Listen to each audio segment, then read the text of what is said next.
You're born a girl in medieval Europe. Congratulations, you've already lost the lottery. Your mother dies bringing you into this world. Not exactly rare since it happens to 1 in 3 women. You start life as both a burden and a living receipt for what it costs. Here's what life was really like for a woman in medieval Europe. Okay, so, if you're here a lot, you know I ask for likes and subscribes, but seriously, where are you guys? Comment your location and time. Sometimes I see someone from California listening at 3 p.m, and I'm like, are you napping? So here's the plan. We're going back to medieval Europe, but first things first, get yourself comfortable, and I mean properly comfortable. This is going to be a good one. The darkness breaks. That's your first memory. Not light exactly, but the absence of darkness. Grey dawn filters through the tiny window of your family's one-room cottage. The air is thick with wood smoke and something else. The smell of fresh blood and sweat. You're hours old and your mother is dead. Your aunt is holding you, her face twisted with grief and exhaustion. She hasn't slept. No one has. They've been too busy trying to stop the bleeding, but it didn't work. It never works, not for the women who just keep bleeding. Will she make it? Your aunt whispers to the midwife, who's wrapping your mother's body in a sheet stained dark with blood. The midwife glances at you, this tiny, red-faced thing. The babe? Maybe. Depends if they can find a wet nurse fast enough. Your father sits in the corner, face buried in his hands. He hasn't looked at you once. The neighbours will later say he loved your mother fiercely, that he'd worked extra in the fields for 2 years to afford the dowry her father demanded, that they'd been happy, something rare in a world where marriage is usually just a business transaction with extra steps. So yeah, welcome to your life. Day 1, and you've already killed the one person your father ever loved. Not the best start. They find a wet nurse, a woman from 2 villages over who lost her own baby a month ago. Her milk keeps you alive, but she can't stay forever. She has other children, a husband, a life that isn't about feeding someone else's motherless daughter. Fast forward 3 months. She's taking a new wife, your aunt tells the midwife as they hang laundry. They don't realise you're close enough to hear, swaddled in a basket under the oak tree. Already? The grave's hardly settled. Your aunt shrugs. What choice does he have? He can't raise a baby alone, can't work the fields with an infant on his back. Who is she? The miller's daughter, young, strong, good hips. Your aunt's voice drops. Widower with a baby isn't exactly a prize, but her father's eager to be rid of her. Too many mouths already. The midwife clicks her tongue. And the baby? What does the new one think of another woman's child? The silence speaks volumes. Your new mother, stepmother, though that's not really a word people use much yet, arrives a week later. She's 17, nearly a decade younger than your father. Her face is plain, her hands already rough from work. She looks at you the way someone might look at an extra chore they didn't expect. She's small, is all she says. Your earliest real memories form around age 3. By then, you're just another fixture in the household, like the wooden table or the cooking pot, a thing that exists, neither particularly loved nor hated. You're useful sometimes, a burden other times, but mostly just there. Your stepmother isn't cruel. That's worth noting. In a world where stepmothers beating their husband's previous children to death isn't exactly uncommon, yours is practically a saint. She feeds you the same food as her own babies when they come along. She doesn't hit you more than any other child. When you're sick, she gives you the same remedies she gives her blood children. But there's a difference. You see it in the way she brushes your half-sister's hair with slow, gentle strokes, but yanks the tangles from yours with brisk efficiency. You notice how she saves the slightly larger portion for your half-brother, the softer place to sleep, the warmer spot by the fire. Girl, she calls you, rarely using your name. fetch more water. And you do, because that's what girls do. They fetch, they carry, they work. By age 5, your daily chores already fill most of your waking hours. You feed the chickens before the sun rises. You help knead the coarse bread dough until your little arms ache. You learn to stir the pottage, that eternal pot of whatever vegetables and grains the family can afford, simmering endlessly over the fire. Your father speaks to you sometimes, usually to give instructions or corrections. On rare occasions, when the day's work is done and your half-siblings are asleep, he might tell you that you have your mother's eyes. Then he looks away quickly, as if the sight of them hurts. Your mother knew things, your stepmother tells you one day when you're about 6. You're helping her in the garden behind your house, pulling weeds from between the precious food plants, about herbs and such. This is the first time she's ever mentioned your birth mother without prompting. You freeze, hand clutching a dandelion root. What kinds of things? She points to a plant with delicate purple flowers. She knew that this one, betony, can cool a fever, and that one, she points to a plant with tiny white clusters, that's yarrow, stops bleeding. You stare at her, confused by this sudden sharing. She sighs. I'm telling you because you should know. People in the village still talk about her remedies, how she helped with the blacksmith's burn, how she saved the tanner's child from the flux. Did she teach you, you ask? Your stepmother's mouth tightens. No, but my grandmother knew some things, and I've learned a bit more since. She looks at you, really looks at you, maybe for the first time. You're old enough now to be useful. I'll show you which plants to gather, how to dry them properly, what they're good for. It's not affection, it's practicality. An extra pair of hands that can help with this work is valuable, but it's something, a connection, however thin. Why, you ask, unable to stop yourself. She looks surprised by the question. Why what? Why teach me this? Your stepmother snorts. Because it's useful, and because girls need to know how to care for sick children and husbands. You'll have those soon enough. Soon enough. You're 6 years old, and already your future is mapped out with such certainty it makes your stomach clench. But despite this grim prediction, the herb learning becomes the brightest part of your days. You develop a keen eye for plants that others might miss. Your small fingers are nimble at picking the exact leaves needed, at separating seeds from stems. Not that one, your stepmother snaps, slapping your hand away from a plant with white umbrella-like flower clusters. That's hemlock. It looks like wild carrot, but see how the stems have purple spots? Hemlock kills. Remember that. You do remember. You remember everything she teaches you about plants, which ones heal, which ones harm, how to tell them apart, when to harvest them, some before flowering, some during, some after, how to dry them, store them, prepare them. By age 8, you're known in your family as the one who always has mint ready for upset stomachs, comfrey for cuts, willow bark for pain. And while your days remain full of the endless work that defines a medieval girl's childhood, hauling water, feeding animals, helping preserve food, watching younger siblings, these moments in the garden or foraging in the woods become something like freedom. Girl, your father calls one evening, you're 9 now, gangly and perpetually dirty from your chores. The priest's servant is here. You hurry inside to find a nervous-looking boy of about 14 standing awkwardly by your door. Father Thomas has the ague, the boy says, burning with fever since yesterday. He asks if you have any of that. He struggles with the word, that betony drink. You look to your stepmother, who nods. Fetch it, she says, the fresh batch we made last week.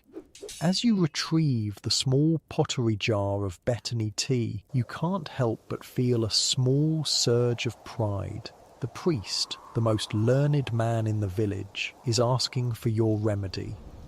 Tell him to drink it as hot as he can stand 3 times before morning, your stepmother instructs the boy, and come back tomorrow if the fever hasn't broken. The boy nods, carefully taking the precious jar. He hesitates before leaving. My mother says thank you for the yarrow last month. Her bleeding stopped right away. After he leaves, your father grunts. Thomas better pay this time. Prayers don't fill our bellies. Your stepmother makes a dismissive noise. He'll pay. He always does eventually. You realise then that these remedies aren't just helping people. They're helping your family survive. A few extra coins or a loaf of white bread from the priest's own table makes a difference in a life where hunger is never far away. Not all men of God approve of your family's herbal work, though. The travelling friar who visits twice a year scowls when he sees the bundles of herbs hanging from your rafters. Women's foolishness, he mutters the next summer when you're 10. True healing comes from prayer and penance, not weeds and pagan nonsense. Your stepmother waits until he leaves before she spits on the ground. Last time he had a toothache, he came begging for my clove oil quick enough. This becomes a pattern you'll recognise throughout your life, those with power publicly dismissing women's knowledge while privately benefiting from it. Winter arrives harsh and sudden that year, the kind of cold that kills the old and very young, the kind that makes food stores dwindle too quickly. By January, your family is stretching meals dangerously thin. Your stepmother waters down the pottage until it's hardly more than hot water with the memory of vegetables. The butcher's wife is having a hard labour, a woman tells your stepmother one bitter morning. Been at it since yesterday. The baby won't come. Your stepmother glances at you. Watch the little ones, she says, already reaching for her basket of birthing herbs, raspberry leaf, ergot, blue cohosh, things to strengthen contractions, things to ease pain. She's gone for 2 days. When she returns, her face is grey with exhaustion. Did they live? You ask. The mother, yes. The baby, no. She collapses onto the bench near the fire. But Goodwife Agnes gave us this. She pulls a large cloth-wrapped package from her basket. Inside is a ham, a real ham, something your family hasn't tasted in months. There's also a loaf of bread and a small pot of honey. Your father, who's been cutting firewood, comes in and sees the bounty. He nods once at your stepmother, something like respect in his eyes. That night, as your belly feels pleasantly full for the first time in weeks, you understand another truth about your world. Women save each other, even when it costs them. The butcher's wife nearly died bringing new life into the world, and now your family won't starve this winter. It's a brutal equation, but it's the economy of survival in your time. When you're 11, you get to help with your first real patient. The tanner's youngest daughter has a terrible cough that won't break, the kind that makes everyone exchange knowing glances because children die from such things all the time. Fetch the whorehound, your stepmother tells you, and the time will make a steam tent. You help prepare the herbs, boiling them until the kitchen fills with their pungent aroma. Then you follow your stepmother to the tanner's home, carrying the pot carefully so as not to spill the precious liquid. The child is small for her 4 years, her face flushed with fever, her breathing a terrible rasp. You help create a tent of blankets over her and the steaming pot, letting her breathe in the medicinal vapours. Hold her upright, your stepmother instructs you. It helps the phlegm. The girl's little body feels burning hot against yours, her back expanding with each laboured breath. You sit like that for hours, holding her, singing softly when she whimpers, wiping her sweaty face with a cool cloth. By morning, her breathing eases slightly. By the next day, the fever breaks. By the end of the week, she's up and playing again. The tanner, a burly man with permanently stained hands, actually weeps when he thanks your stepmother. He presses a pair of leather shoes into your hands, a luxury beyond imagining. They're the first new shoes you've ever owned, not passed down or patched together. They might be a bit big now, he says gruffly, but you'll grow into them. You stare at these precious things, unable to speak. You know what they represent, not just the saving of one child's life, but your first real step into the world of healers. You helped, you made a difference. Your stepmother notices your awe and something softens in her face. You did well, she says simply. It's the closest thing to praise you've ever received from her. That night, you place the shoes carefully beside your sleeping pallet where you can see them in the dying firelight. They represent something you're just beginning to understand. In this world where women have so little power, knowledge is its own kind of strength.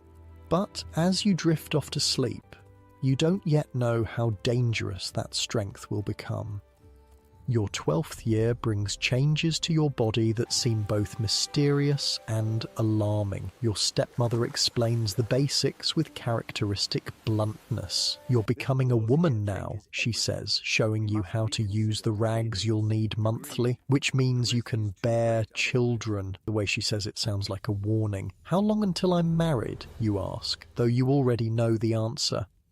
Soon enough. Your father's been talking to the miller about his apprentice. The boy will have his own mill one day, which means steady food. She looks you over critically. You're skinny still, but you've got your mother's wide hips. Good for birthing. You're being assessed like livestock, and you know it. But this is the way of your world. Girls aren't raised with dreams of love or passion. They're raised to be practical vessels for continuing family lines, for forging alliances between families for economic gain. What if I don't want to marry yet? The question slips out before you can stop it. Your stepmother's laugh is short and harsh.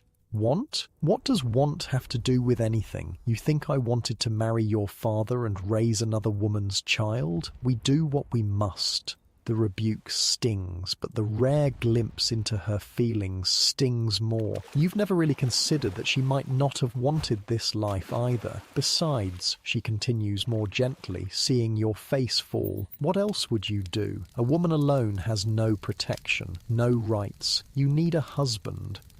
The conversation ends there, but the questions linger in your mind. Is this truly all there is for women in your world? Marriage, children, service to men, and then an early grave like your mother? You think of the abbess who sometimes visits the village, a woman who commands respect even from the priest. But the abbey only takes girls with dowries, money your family will never have. Besides, you've seen how the village treats unmarried women past a certain age, with suspicion, derision, often cruelty. No, your stepmother is right. Marriage is inevitable. The only question is when and to whom.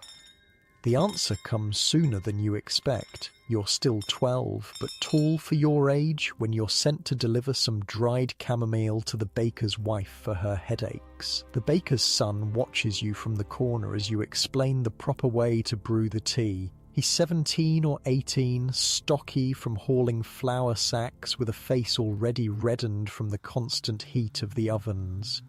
"That's the herb girl," you hear his mother tell him after you turn to leave. They say she has her mother's touch with the plants, would make a good wife. You hurry away, cheeks burning, but the seed is planted. 2 weeks later, the baker himself comes to speak with your father.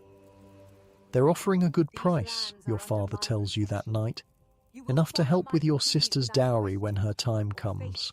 And bakers never starve.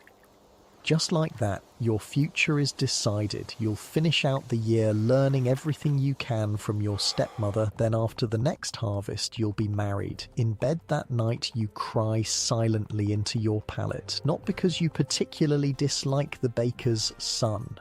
You hardly know him. But because childhood, with all its hardships, at least offered some freedom. You could disappear into the woods gathering plants for hours. You could ask questions. You could dream just a little. Marriage will be different. You've seen enough married women to know what comes next. An endless cycle of pregnancy, childbirth, nursing, all while maintaining a household and helping with whatever your husband's trade requires. But the world doesn't stop for one girl's tears. Spring turns to summer and your days fill with learning every last bit of herbal knowledge your stepmother can impart. Pay attention, she says sharply as you help her prepare a batch of ointment for burns. Your husband's family will expect you to know these things. It's part of why they want you. The ointment requires beeswax, which is expensive. You've been allowed to use some only because the blacksmith paid well for the last batch after it healed his apprentice's burned arm. Remember, she continues, the herbs must never be boiled in the wax, only gently warmed. Too much heat destroys their virtue. You nod, memorizing everything. These skills are the only real inheritance you'll ever receive, the only thing of value you'll bring to your marriage besides your body's ability to produce children. That summer, a traveling merchant passes through with exotic spices from far-off lands. Your stepmother trades a healing salve for a small packet of cinnamon. For women's monthly troubles, she explains, letting you smell the strange, sweet bark. Just a pinch in hot water eases the cramping. You treasure this new knowledge, adding it to your growing mental store of remedies. Each plant, each preparation feels like a small piece of armor you're gathering for the battles ahead. Your 13th birthday passes without celebration. No one in your family marks birthdays with any special notice. But you quietly observe it yourself, knowing it's likely your last year in your father's home. Winter arrives again, harsh as ever. Your family huddles around the central fire at night, everyone sleeping close together for warmth. Food grows scarce by February. Your youngest half-brother, not yet 3, develops a cough. You recognize the sound immediately. The same terrible rasp you heard in the tanner's daughter years ago. Without being asked, you gather horehound and thyme, prepare the steam tent, show your stepmother you remember her teachings. For 3 days and nights you take turns sitting with the boy, holding him upright, wiping his feverish brow. On the 4th morning his breathing eases. By the week's end he's recovering. Your stepmother doesn't thank you. That's not her way. But that night she places an extra piece of bread beside your bowl.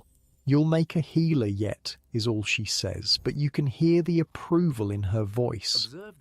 Spring brings new plants, new learning, and the slowly approaching reality of your wedding. The date is set for after harvest, when food will be plentiful enough for the modest feast your families can afford. You see the baker's son occasionally in the village. He nods politely, but rarely speaks directly to you. Once he brings you a small honey cake when you deliver fever medicine to his mother. "Thomas made it himself," his mother says proudly. "He has the touch with the ovens, just like his father." You thank him, and for a brief moment as your eyes meet, you wonder if perhaps marriage to this quiet boy might not be so terrible after all. But your 14th summer, Yaifi, your last as an unmarried girl, summer ends too quickly. Before you know it, the grain is being harvested, the apples picked, the winter vegetables stored away. And then one crisp autumn morning, your stepmother wakes you before dawn. "Today's the day," she says, holding out a bundle. Inside is her own wedding dress, altered to fit you. It's the finest thing you'll ever wear, still plain by noble standards, but made of decent linen with tiny embroidered flowers around the neck. "My mother made those," she says, seeing you touch the stitching. There's an unfamiliar softness in her voice. "She was good with a needle." You're bathed in water warmed over the fire, another luxury saved for special occasions. Your hair is combed and braided with a few late wildflowers woven in. As the sun rises fully, you walk with your family to the village church. Not inside, marriages happen outside the church doors in your time. The baker's family is already waiting, along with what seems like the entire village. The baker's son, Thomas, you remind yourself, your future husband's name is Thomas, stands stiffly in his best clothes, looking both proud and terrified. Father Gregory, the priest, begins the ceremony with a question. Is there any reason these two should not be joined in matrimony? There's a moment of silence during which you realise this is your last chance to object. But object to what? To the natural order of things? To the only path available to a girl like you? You remain silent and the ceremony continues. Thomas speaks his vows clearly, promising to provide for you, to protect you. You speak yours in turn, promising obedience, service, faithfulness. There's no ring. Such luxury are for nobles. Instead, Thomas places a single silver coin in your palm, symbolizing his commitment to your material welfare. You close your fingers around it, feeling the weight of this small treasure and the much heavier weight of what it represents.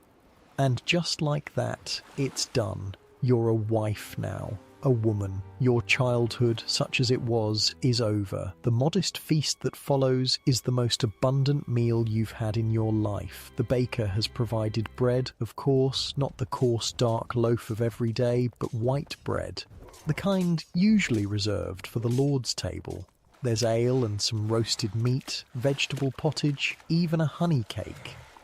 As twilight falls, you begin the procession to your new home, a small room attached to the bakery. It's traditional for the entire wedding party to accompany the couple, to witness the consummation and ensure the marriage is valid.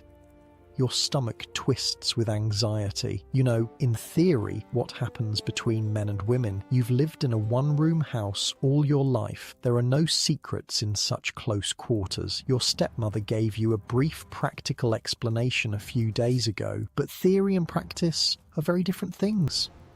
The small room has been decorated with a few autumn flowers. There's a real bed, not just pallets on the floor like in your family's home. Someone has placed a cup of wine on the small table, presumably to help ease your nerves. The wedding guests crowd in, making ribald jokes, as is customary. Thomas looks as uncomfortable as you feel, his face flushed from ale and embarrassment. Your new mother-in-law steps forward, handing you a small pottery jar. Calendula ointment, she whispers, for after. It helps with discomfort. This unexpected kindness nearly brings tears to your eyes. You clutch the jar, nodding gratefully. What follows is awkward, painful, and mercifully brief. The witnesses cheer when it's done and finally file out, leaving you alone with this man who is now your husband. Thomas turns to you in the darkness, his voice uncertain. Are you all right? You don't know how to answer that. Your body hurts. Your emotions are a tangled mess. But this is your life now, for better or worse. Yes, you lie, because it seems kinder than the truth. He nods, seemingly relieved, and soon falls asleep beside you. You lie awake much longer, staring at the unfamiliar ceiling, wondering what tomorrow will bring. This is what it means to be a woman in medieval Europe. You've survived childhood, which already puts you ahead of many. You've learned skills that might help you survive the dangers of adulthood. You're married with a roof over your head and bread on your table. By the standards of your time, you're doing well, better than many. But as you finally drift towards sleep, one hand clutching a small jar of healing ointment, you can't help wondering if there might have been some other path, some world where women's lives hold more possibilities than this. Tomorrow, you'll wake before dawn to help your husband light the bakery ovens. You'll spend your days learning a new household, new expectations, new duties. You'll use your herbal knowledge when neighbours come asking for remedies. You'll prepare for the almost inevitable reality of pregnancy, hoping you don't meet the same fate as your mother. This is your world. These are its rules, and for now at least, you're still alive to play the game. Your first morning as a married woman starts before the sun. Thomas shakes you awake at what feels like the middle of the night. "The ovens," he whispers. "Father will be angry if they're not hot when he arrives." You blink away sleep, wincing at the soreness between your legs, and hurry to dress. No time for washing or even properly braiding your hair. The baker's trade waits for no one, not even newlyweds. The bakery sits at the edge of the village green, with the tiny room where you slept attached to its back. The main room holds two massive stone ovens that need to be blazing hot before the dough is ready. Thomas shows you how to stack the kindling just so, how to feed the flames until they roar. The heat is intense, nothing like the modest cooking fire in your father's home. By the time your father-in-law arrives, sweat trickles down your back despite the autumn chill outside. "Good," he grunts, seeing the ovens glowing. "Now fetch water." And just like that, your new life begins. The rhythm of the bakery is different from your father's home, but the endless work feels familiar enough. You're up before dawn every day, helping light the ovens, hauling water and flour, sweeping endlessly to keep the floor free of mice-attracting crumbs. You learn to shape loaves alongside your mother-in-law, who's kinder than your stepmother but twice as exacting. "No, no," she tuts, taking a misshapen loaf from your hands. "Like this, gentle but firm. The bread knows if you're afraid of it." You try again, pressing the heels of your hands into the dense dough, turning it just so. Your mother-in-law nods approvingly. "Better, you'll learn. Thomas took years to get it right, and he was raised in a bakery." Thomas. Your husband is still mostly a stranger, though you share a bed each night. He's not unkind, just quiet. He works hard, focused on learning his father's trade well enough to take over someday. When he touches you at night, it's brief and awkward, both of you still unsure of this new intimacy. "My mother says you know herbs," he says one evening, about 2 weeks after your wedding. He's washing flour from his hands in the basin while you mend a tear in his work tunic. "Some," you answer, looking up from your stitches. "Old Willem the Cooper has gout again. His feet are so swollen he can't work. Do you know anything that might help?" You consider this. Gout is tricky. It comes from within, not like a wound you can see and clean. "But your stepmother taught you a few remedies." "Meadowsweet tea might ease his pain," you say carefully. "And cherry stems can help clear the bad humours causing the swelling." Thomas nods. "Could you make some? Father says we need those barrels before winter." You're surprised he's asking. Most husbands wouldn't bother consulting their wives about such things, especially not a new young wife. "Yes," you say. "I'll need to gather plants tomorrow." He nods again. "Take what time you need. Mother can help with the shaping." The next morning, after the ovens are lit, but before the bread needs shaping, you slip away to the meadows outside the village. Autumn is well advanced now, but you still find enough meadowsweet to make a decent tea. You'll need to use dried cherry stems from your small store of herbs. The special box your stepmother gave you as a wedding gift, filled with carefully labelled packets of dried plants. Old Willem lives alone since his wife died 2 summers ago. His cottage smells of wood shavings and unwashed man. He's suspicious when you arrive with your little bundle of remedies. "What's this then? The baker's sending his child bride to cure me?" He laughs, a phlegmy sound that turns into a cough. You hold your ground. "I brought meadowsweet tea for the pain and cherry stem tincture for the swelling. My stepmother used them for the miller's gout last spring, and he was back at work within days." Willem eyes you more carefully. "Ah, you're the herb girl. Heard about you." He gestures to his hideously swollen foot. "Can't be worse than this. What do I do with your weeds?" You explain how to brew the tea, how to take the tincture, how many times each day. As you're leaving, he calls after you. Your mother was a healer too, wasn't she, before she died? You freeze. People rarely mention your birth mother to your face, so I'm told, you say softly. He nods. She saved my Martha once.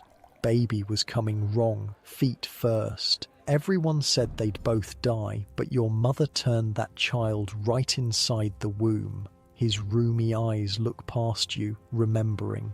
Magic, it seemed like. But Martha said it was just knowing where to press and when. You walk back to the bakery with his words echoing in your head.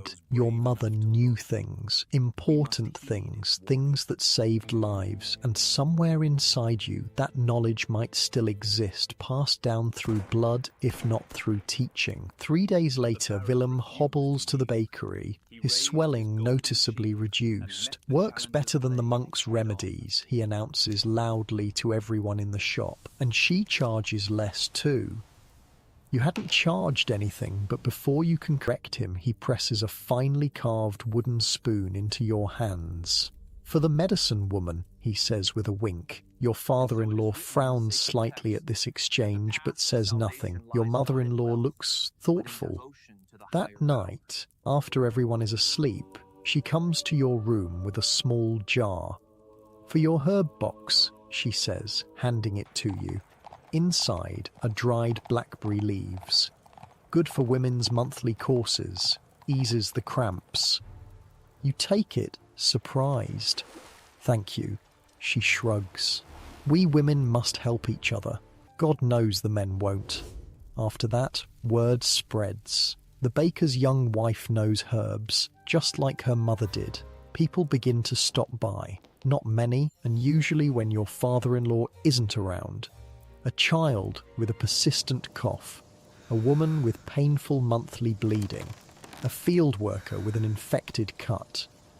You help when you can, fitting it around your bakery duties. Sometimes you trade your remedies for small goods, eggs, a piece of cheese, a length of ribbon. Sometimes you give them freely, especially to those who clearly have nothing to spare. Tom says nothing directly about your growing side practice, but sometimes you catch him watching you with a curious expression as you bundle herbs or mix a salve. Winter arrives, harsh as ever. The bakery is the warmest place in the village, its ovens never fully cooling. People linger when they come to buy bread, reluctant to return to their cold homes. The priest's servant, a gaunt man named Hal, is one of these lingerers. He shivers visibly one morning as he counts out the coins for the church's daily loaves. Cold's gotten into my bones, he explains, seeing your concerned look. Can't seem to get warm, even by the rectory fire. You hesitate, glancing at your father-in-law, who's busy with another customer. Wait here, you murmur. In your room, you retrieve a small packet of dried ginger root, cinnamon bark, and cloves, expensive spices you've been carefully hoarding from your stepmother's supplies. Add a pinch to hot wine before bed, you tell Hal quietly.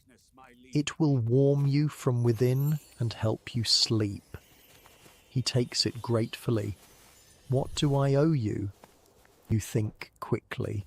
Ask Father Thomas if he still has that book of plant drawings, the one from the monastery. I'd like to see it sometime. Hal nods, tucking the packet into his tunic. I'll ask, though he guards his books jealously. Your father-in-law gives you an odd look when you return, but doesn't question where you went or what you gave the priest's man. A week later, Hal returns, looking much healthier. He slips you a folded piece of parchment when your father-in-law's back is turned. From Father Thomas, he whispers. You can visit the rectory tomorrow after terce to see the book, but you must not touch it with bare hands. His rule. The parchment contains a brief note in careful script. I will show you the herbal if you will prepare more of your warming remedy. It eases my winter joints as well. Your hands tremble with excitement. A real herbal, a book of plant knowledge. Such things exist mainly in monasteries and noble houses, far beyond the reach of village women like you. Can you manage without me tomorrow morning? You ask Thomas that night. Just for an hour or so. Father Thomas has invited me to see a book of plant drawings. Thomas looks surprised. The priest is showing you his books? You explain about the warming remedy, how it helped both Hal and the priest himself. Thomas considers this. Father won't be pleased if the morning baking is delayed. It won't be. I'll be back before the loaves need shaping. I'll wake earlier to make up the time. He studies you for a moment, then nods. All right, but be quick about it. And he hesitates. Be careful with the priest. He's a learned man, but not always a kind one. The warning surprises you. Thomas rarely offers opinions about others. What do you mean? He sighs. Just don't let him make you feel small, because you're not. His words warm you more than any spiced wine could. It's perhaps the kindest thing he's said to you since your wedding. The next morning, you're at the rectory precisely at the appointed time. Hal leads you to the priest's private study, a luxury few in the village have, a room used for nothing but reading and writing.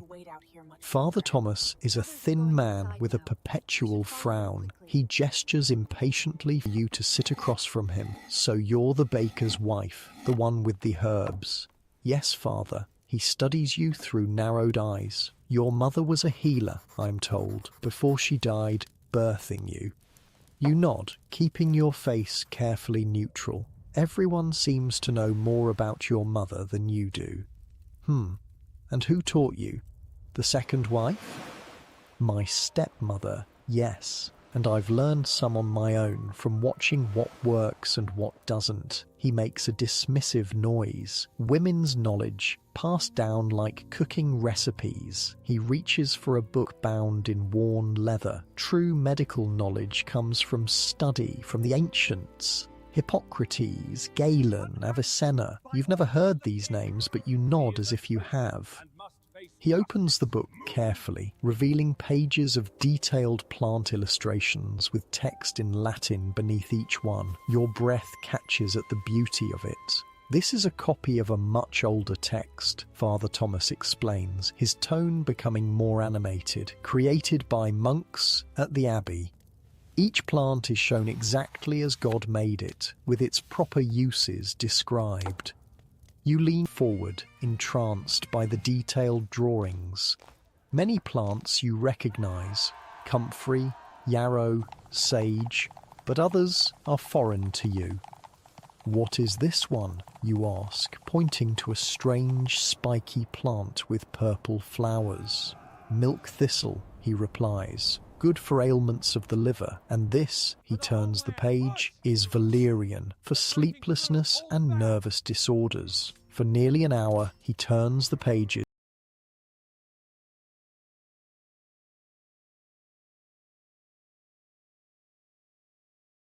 naming plants and their uses. You drink in the knowledge, committing each image to memory. Some confirm what your stepmother taught you, others offer new possibilities.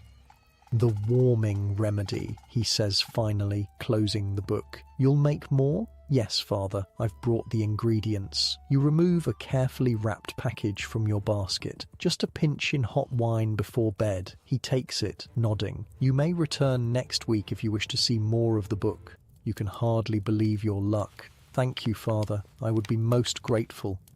As you turn to leave, he calls after you. The knowledge in these pages comes from God through the work of holy men. Remember that. Women's hedge magic is but a shadow of true medical science. You bow your head respectfully, hiding your thoughts. In your experience, a remedy either works or it doesn't, regardless of whether it came from a monk's book or a village woman's teaching.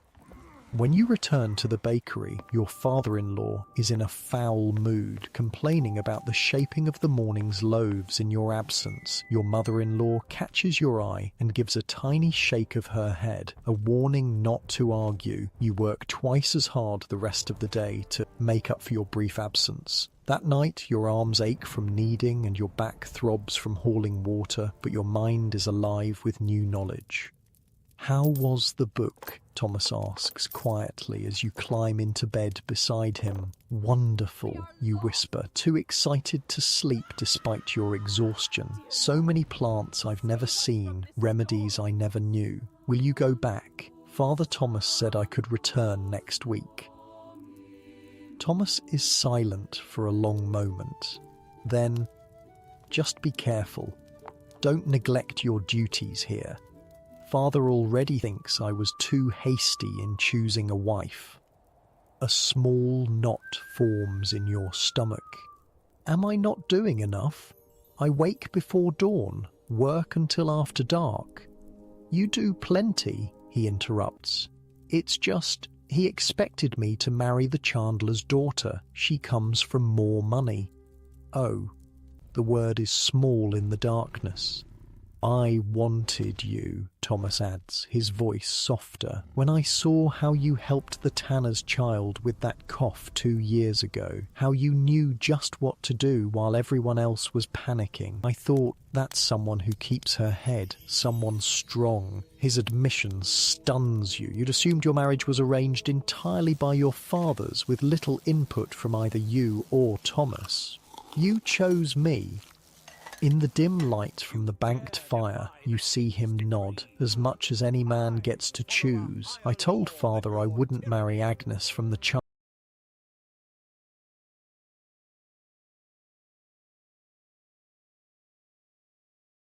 chandlery, no matter how many beeswax candles came with her." You're not sure what to say. This is the most personal conversation you've had since your wedding nearly 2 months ago.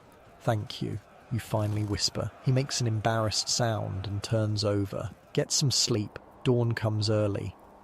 The weeks pass in a blur of work, occasional visits to the rectory to study the herbal, and a growing trickle of villagers seeking your remedies. Winter tightens its grip on the village. Food stores dwindle. Sickness spreads in the cold, damp conditions. Just after the new year, Thomas falls ill with a racking cough. Your father-in-law blames you immediately.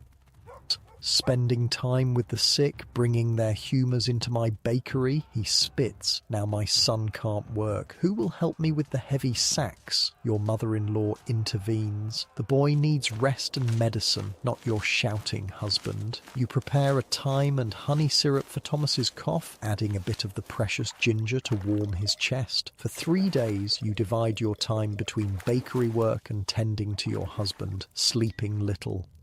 On the 4th night, as Thomas's fever finally breaks, you sway on your feet from exhaustion. Your mother-in-law steers you firmly to bed. "Sleep," she orders. "I'll watch him now." You collapse onto the pallet, asleep almost before your head touches down. You dream of your birth mother, her face indistinct but her hands clear, capable hands moving confidently among herbs and sick people. In the dream, she's trying to tell you something important, but you can't hear her words.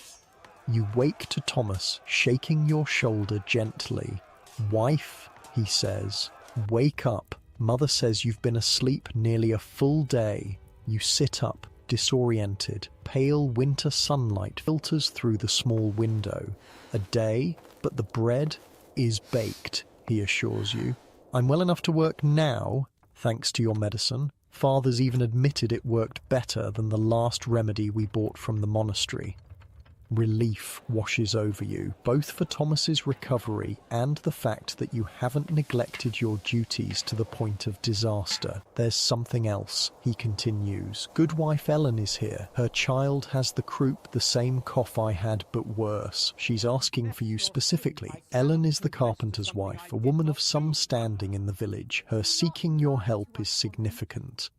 Your mother-in-law appears in the doorway. I've told her you're just waking, but she's desperate. The child's been coughing since yesterday, turning blue around the lips. You push aside your own exhaustion. A child turning blue needs help immediately. Tell her I'm coming. I just need to gather my supplies. As you quickly assemble herbs for a steam treatment, Thomas watches from the doorway.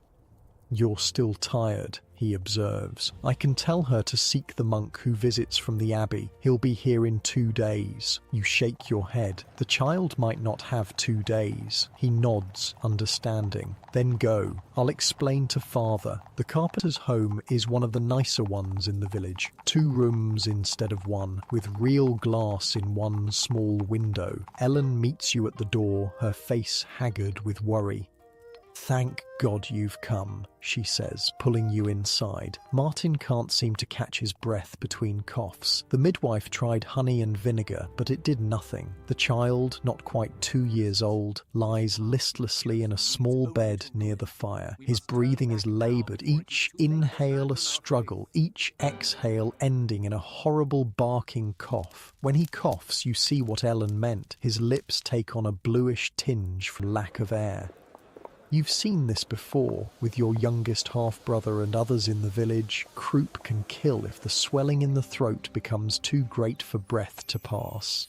I need a pot of water boiling, you instruct, and clean cloths, then something to make a tent over the child.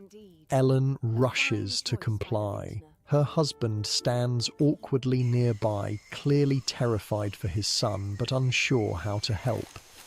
While the water heats, you mix a salve of goose fat, camphor, and eucalyptus oil, the latter a rare substance you received in trade from a travelling merchant. You gently rub it on the child's chest and throat. What is that smell? Ellen asks, wrinkling her nose at the strong aroma. Eucalyptus, you explain. From lands far to the south, it opens the breathing passages. You don't add that it cost you nearly a month's worth of saved egg money. When the water boils, you add thyme, rosemary, and a precious pinch of sage. The steam rises, fragrant and medicinal. You create a tent with a blanket over the child's bed, trapping the healing vapours inside. He needs to breathe this steam for as long as possible, you tell Ellen. And drink as much warm liquid as you can get into him. Honey with a drop of vinegar in warm water is good. The salve should be applied again before sleep.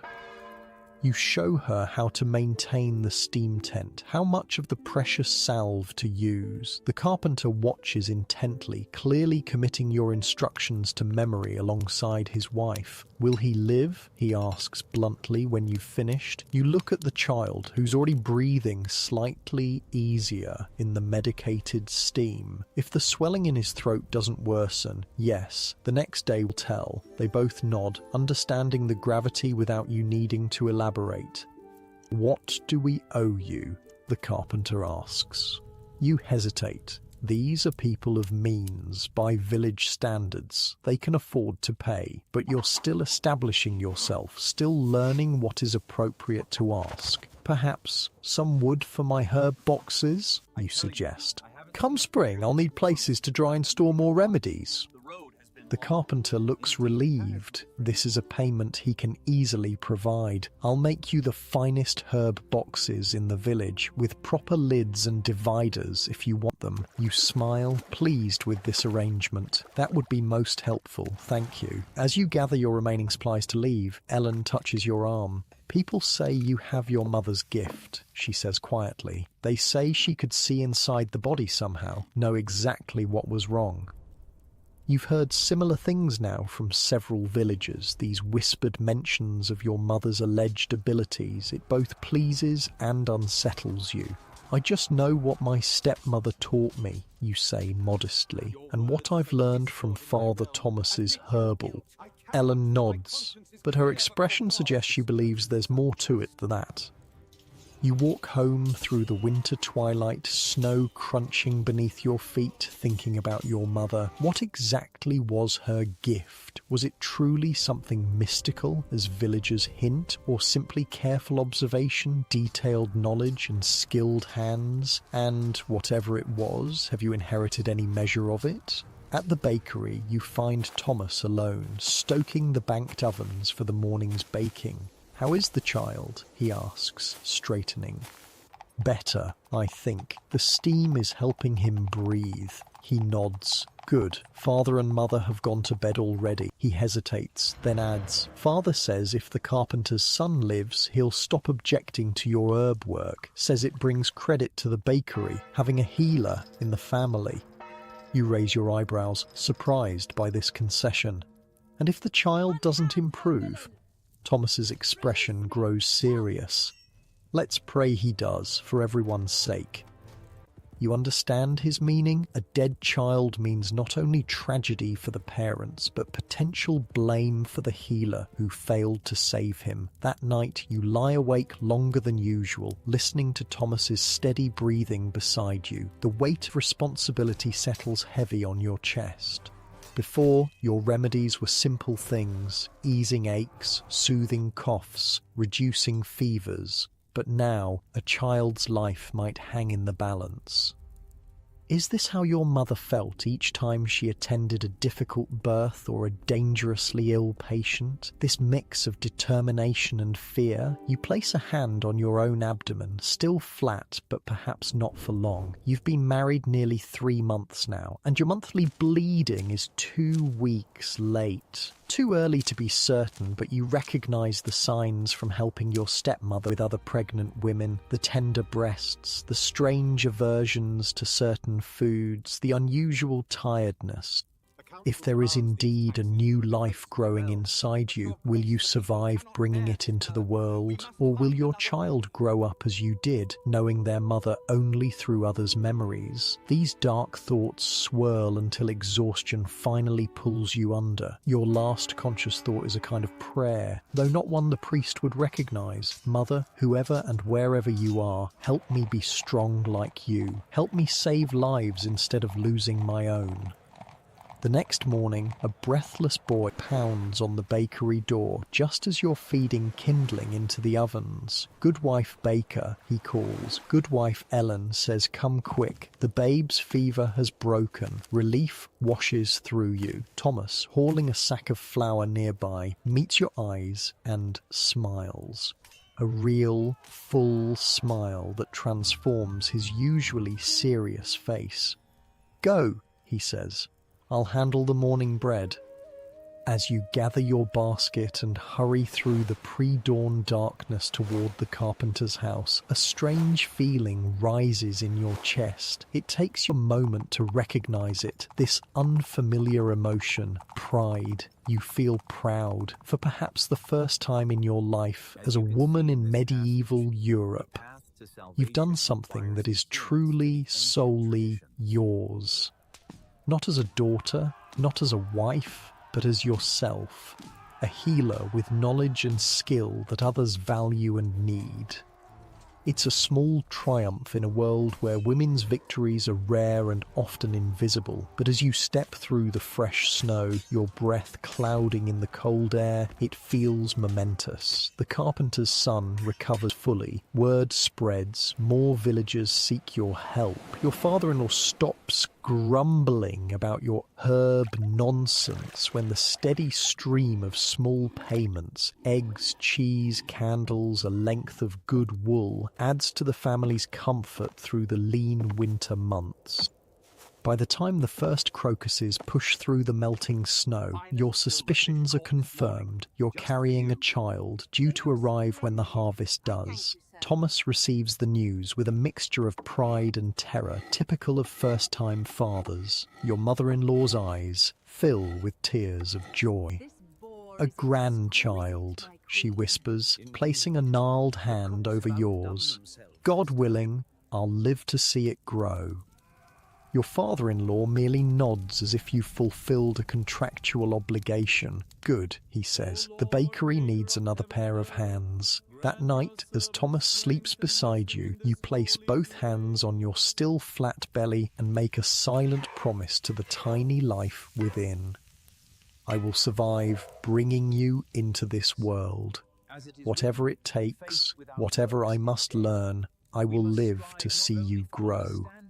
Whether it's a daughter to teach or a son to love, this child will know its mother. You will break the cycle that began with your own birth. You have knowledge, you have determination, and most importantly, you have 9 months to prepare. The game has changed. The stakes are higher. But for the first time, you believe you might actually have some control over your fate. Spring unfolds around you like a slow green miracle. While your body harbours its own hidden growth, the world outside bursts visibly to life. Crocuses giving way to daffodils, bare branches sprouting tender leaves, birdsong returning to fill the dawn air. Your pregnancy changes everything, though not in ways you expected. No more heavy lifting, your mother-in-law declares firmly when you reach for a water bucket. She takes it from your hands with surprising strength for her age. We don't need you bleeding like your poor mother did. The mention of your mother's fate, something rarely spoken of directly, sends a chill through you despite the warming weather. Was it the lifting that killed her, you ask quietly? Your mother-in-law's face softens. No one knows for certain, child. Sometimes women just bleed and nothing stops it. She pats your arm awkwardly, but no sense taking chances. Thomas becomes unexpectedly protective, insisting you rest more, eat better portions. Your father-in-law grumbles about your reduced workload, but doesn't override his wife's edicts. The baking must go on, pregnant daughter-in-law or not. What surprises you most is how the pregnancy affects your healing work. Instead of declining, requests for your help increase. Women trust a healer with child, explains Agnes, the midwife who tends to most births in the village. She's come to the bakery one afternoon, ostensibly to buy bread, but really to assess you. This young woman whose reputation grows daily. They figure you have extra reason to know what you're doing, that you won't risk harming another mother. Agnes is a square, practical woman of about 50, with capable hands and observant eyes. She's delivered most of the village children born in the last 20 years. I'd like to learn from you, you tell her boldly, about childbirth. Her eyebrows rise. Planning to compete with me, are you? No, say quickly. For myself. I don't want to die like my mother. Agnes's expression softens slightly. Smart girl. Most just pray and hope for the best. She studies you for a moment. Come to my cottage tomorrow after you've finished the morning baking. Bring those dried blackberry leaves you've been giving the baker's wife for her monthly pains. I've heard good things. That night, you tell Thomas about Agnes's invitation. The midwife? He frowns. Is something wrong with the baby? No, you assure him. She's going to teach me about childbirth so I can be better prepared. His frown deepens. Isn't that what midwives are for? To know these things so you don't have to? You take a deep breath, choosing your words carefully. My mother had a midwife. It didn't save her. Thomas falls silent, unable to argue with this brutal fact. Besides, you continue, Agnes herself invited me, said I was smart to want to learn. He sighs. Just don't tire yourself. The baby comes first. You bite back a response that rises sharp in your throat, that your survival comes first, because without you, the baby has no mother. But Thomas means well in his limited male understanding of these matters. I won't, is all you say. Agnes's cottage sits at the edge of the village, half hidden by ancient apple trees just now breaking into pink-white blossoms. Inside, dried herbs hang from every beam, and the single room is dominated by a large table covered with mortars, pestles, jars, and bundles of plants. "You've brought the blackberry leaves?" she asks without preamble. You hand her the carefully wrapped package. She opens it, examining the dried leaves with a critical eye, then nods approvingly. "Good quality. You've preserved them well," she gestures to a stool. "Sit. We've much to cover and only a morning to do it. What follows is the most direct, practical education you've ever received." Agnes holds nothing back, describing in frank detail the processes of labour and delivery, how the body opens, how the baby descends, what can go wrong, and sometimes how to fix it. "Your mother's bleeding," she says matter-of-factly. "Likely the afterbirth didn't come away clean. Pieces left inside can cause bleeding that won't stop." You swallow hard, imagining your mother's final moments. "How do you prevent that?" "Sometimes you can't," Agnes says bluntly. "But I'll show you an herb mixture that helps the womb contract strongly after birth." Pushes everything out. It does. She moves to her table, mixing dried leaves from different bundles. Raspberry leaf, motherwort, shepherd's purse. This tea, drunk daily for the last 2 months of pregnancy, strengthens the womb. Then this, she holds up another mixture, taken right after the birth, helps expel the afterbirth and prevent bleeding. You commit the mixtures to memory, watching carefully as she demonstrates the proportions. "There's more to birthing than herbs, though," Agnes continues. "Position matters. Most midwives have women lie flat on their backs, but that's not always best. Sometimes squatting helps, or being on hands and knees." She demonstrates these positions, unself-conscious about her aging body. You watch attentively, mentally cataloguing everything. "The baby can come wrong too," she says. "Feet first, or arm first, or facing the wrong way." "Can you turn them?" you ask, remembering Willem's story about your mother turning a breech baby. Agnes gives you a sharp look. "Sometimes. If you know how to feel the baby through the mother's belly, you can tell which way it's lying. Early enough, some can be turned by pressing here and here." She demonstrates on her own rounded belly, though hers is from age rather than pregnancy. By the time the morning ends, your head swims with new knowledge, some reassuring, some terrifying. Agnes sends you home with a packet of the pregnancy tea. "Start drinking it now, 1 cup each day," she instructs. "Come back next week, we've barely scratched the surface."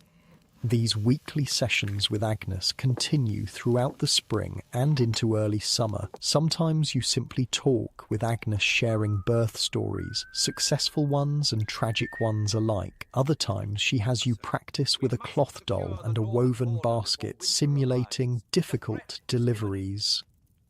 "Never pull on the baby," she warns repeatedly. "Guide it, yes. Support it, yes. But never, ever pull." Some lessons involve identifying complications before they become deadly. If the mother's face and hands swell greatly, if she sees spots before her eyes, if she convulses, Agnes lists grimly, she may die unless the baby comes immediately. Sometimes bleeding her helps, sometimes nothing does. Other lessons focus on practical comfort measures, massage techniques for labour pains, positions to ease difficult births, herbal remedies to speed delivery or slow it when needed. "You're a quick study," Agnes tells you one day, as summer ripens around you. Your own body has ripened too, your belly now a firm, obvious mound beneath your apron. "Quicker than most I've taught. You've taught others. This surprises you, as Agnes has no daughters of her own." She nods. "A few. Girls with the right mindset. Most are too frightened by the blood and mess, or too squeamish to discuss women's private parts so directly." "And what happened to them? The ones you taught?" A shadow crosses Agnes's face. "2 became midwives in other villages. 1 died of fever. Another..." She hesitates. Another was accused of witchcraft in the next town over, using magic to ease birth pains. They said, "Your blood chills." And did she use magic? No, just herbs and knowledge, same as me, same as you. Agnes sighs heavily. But knowledge in a woman's hands frightens some folk, especially men who think suffering in childbirth is God's will for Eve's sin. You think of Father Thomas with his dismissive view of women's hedge magic. Would he see your growing skills as witchcraft if he knew their extent? Agnes seems to follow your thoughts. Keep your learning close, she advises. Help when asked, but don't flaunt what you know.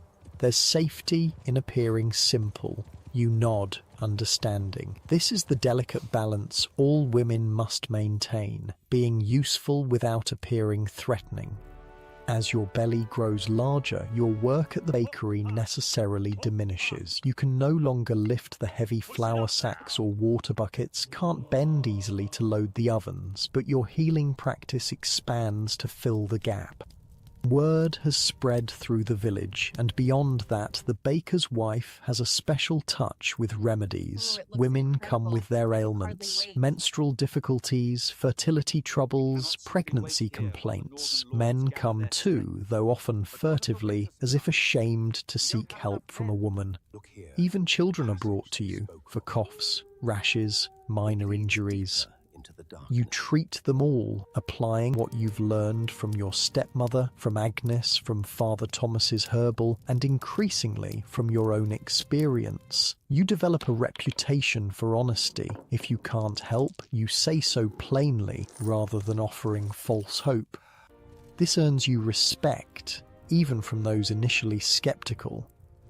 The priest watches this growing practice with mixed feelings. On one hand, your remedies have eased his own winter joint pains. On the other, he's increasingly uneasy about your influence. "These are not proper consultations," he says stiffly one day when he finds 3 village women waiting outside the bakery to speak with you. "You have no training from the medical college, no church approval to practice healing." "I only offer herbal remedies, Father," you reply carefully. "Simple women's knowledge for common complaints. Nothing that contradicts church teaching." He harumphs, but doesn't forbid your work outright. He can't, really. Too many in the village, including himself, have benefited from your skills.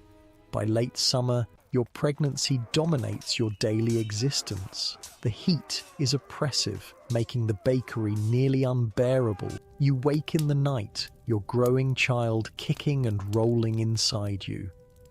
"Active one, isn't it?" Thomas murmurs sleepily, placing his hand on your swollen belly to feel the movements. "Like you," his mother calls from her pallet across the room. "Never stopped kicking, day or night. Your poor father couldn't sleep for months." These casual revelations about Thomas's childhood, about his existence before you knew him, fascinate you. Your own mother left no such memories, no such stories.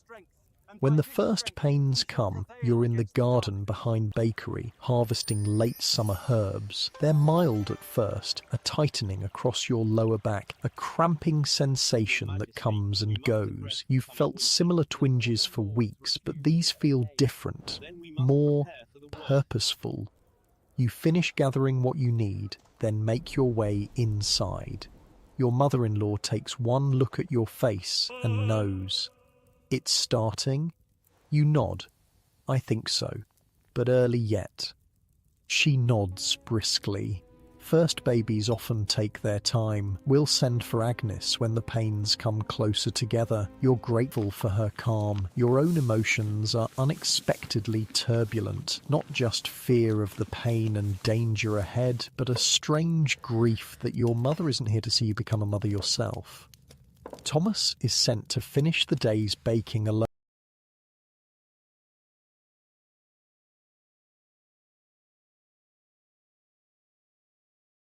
with strict instructions not to worry. Men are useless at birthings anyway, his mother tells him firmly. We'll call if we need you. The labour progresses slowly, as your mother-in-law predicted. You walk the small room, stopping to breathe through contractions when they come. You sip the labour tea Agnes prepared for you, raspberry leaf, motherwort, and a touch of chamomile to calm your nerves. By evening, the pains are strong enough that Thomas is sent to fetch Agnes. She arrives promptly, her expression professionally neutral as she assesses you. Good progress, she announces after examining you. The baby's head is down, as it should be. Now we wait. Waiting proves harder than you imagined. Night falls, and still you labour. Thomas paces outside, banished from the birthing room by tradition and practicality. Your father-in-law takes himself to the alehouse, unwilling to listen to a woman's birthing cries. As midnight approaches, the pain intensifies beyond anything you've experienced. You remember Agnes's lessons about positions and insist on kneeling, leaning forward against the bed rather than lying on your back as tradition dictates.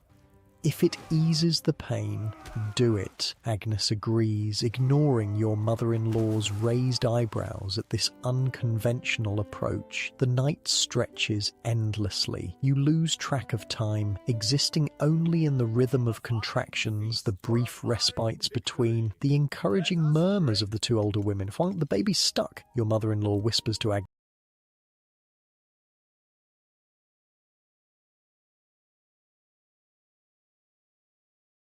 During a particularly long, brutal contraction. She thinks you can't hear, but your senses seem unnaturally sharp. Not yet, Agnes replies calmly. The head's just large. See how the pains are still coming regularly? That's good. Dawn breaks, pink light filtering through the small window. You've been labouring nearly a full day. Exhaustion presses down on you like a physical weight. I can't, you gasp as another contraction builds. I can't do this anymore. You can, and you will, Agnes says firmly. Every woman thinks she can't continue right before the baby comes. It's a good sign. She checks you again, nodding with satisfaction. It's time to push now. With each pain, bear down like you're passing stool. The pushing brings new pain, but also relief. Finally, something active to do after the endless passive endurance of labour. You bear down with each contraction, feeling the baby inch downward. I see the head, your mother-in-law exclaims suddenly. Dark hair, just like Thomas had. This announcement gives you fresh strength. You push again, feeling an impossible stretching, a burning sensation that makes you cry out. Gently now, Agnes cautions. Slow and steady. Too fast and you'll tear. You pant, fighting your body's urge to push hard, allowing the baby's head to emerge slowly. There's a moment of excruciating pressure, then sudden relief as the head fully emerges. One more push, Agnes encourages, for the shoulders.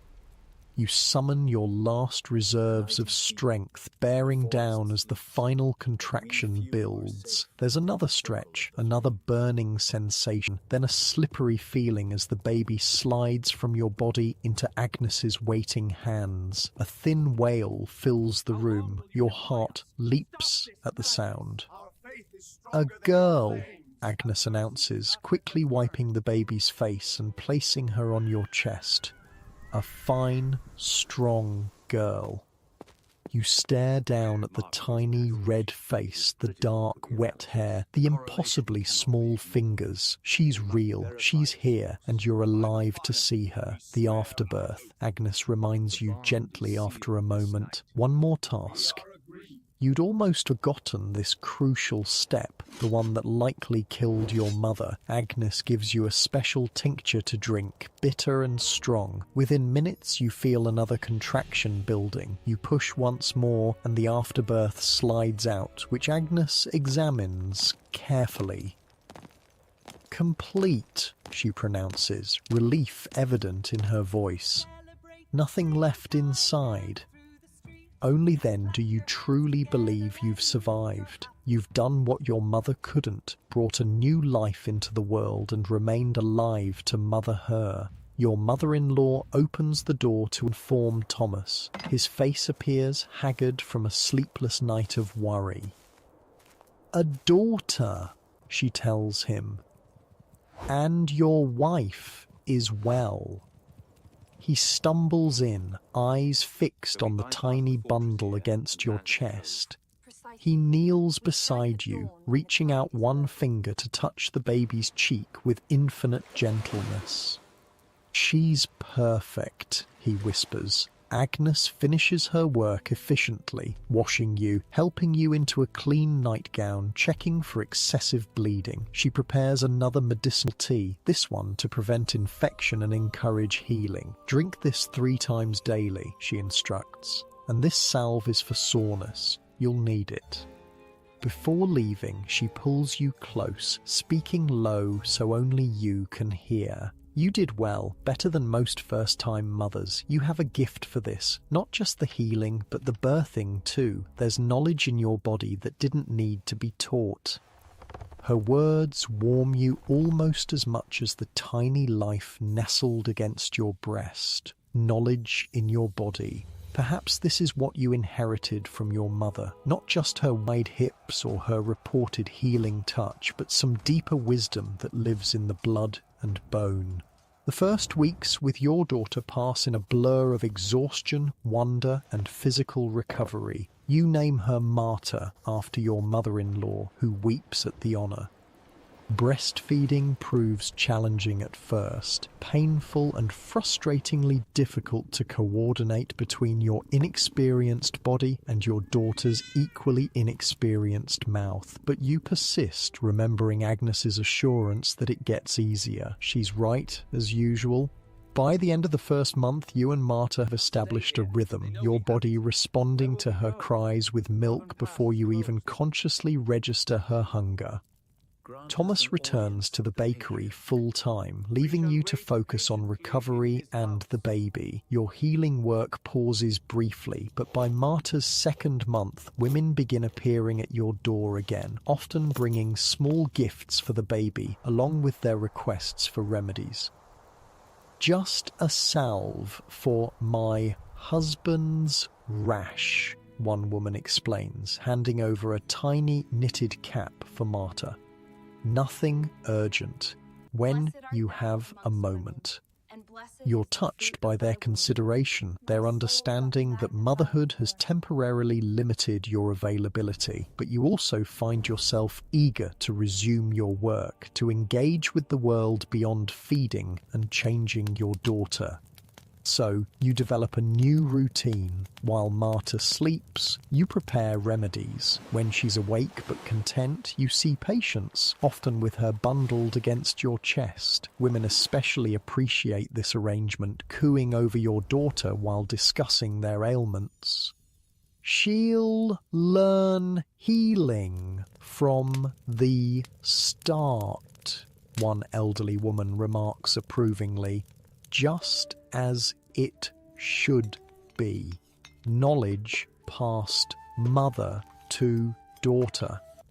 This casual comment strikes you deeply. Yes, you think, looking down at Marta's dark head. This is what should have happened with your own mother. This is what you lost when she died. But it's also what you're reclaiming now. This female lineage of healing knowledge, transmitted through generations. Your mother to you, however indirectly, you to your daughter. The chain reforged.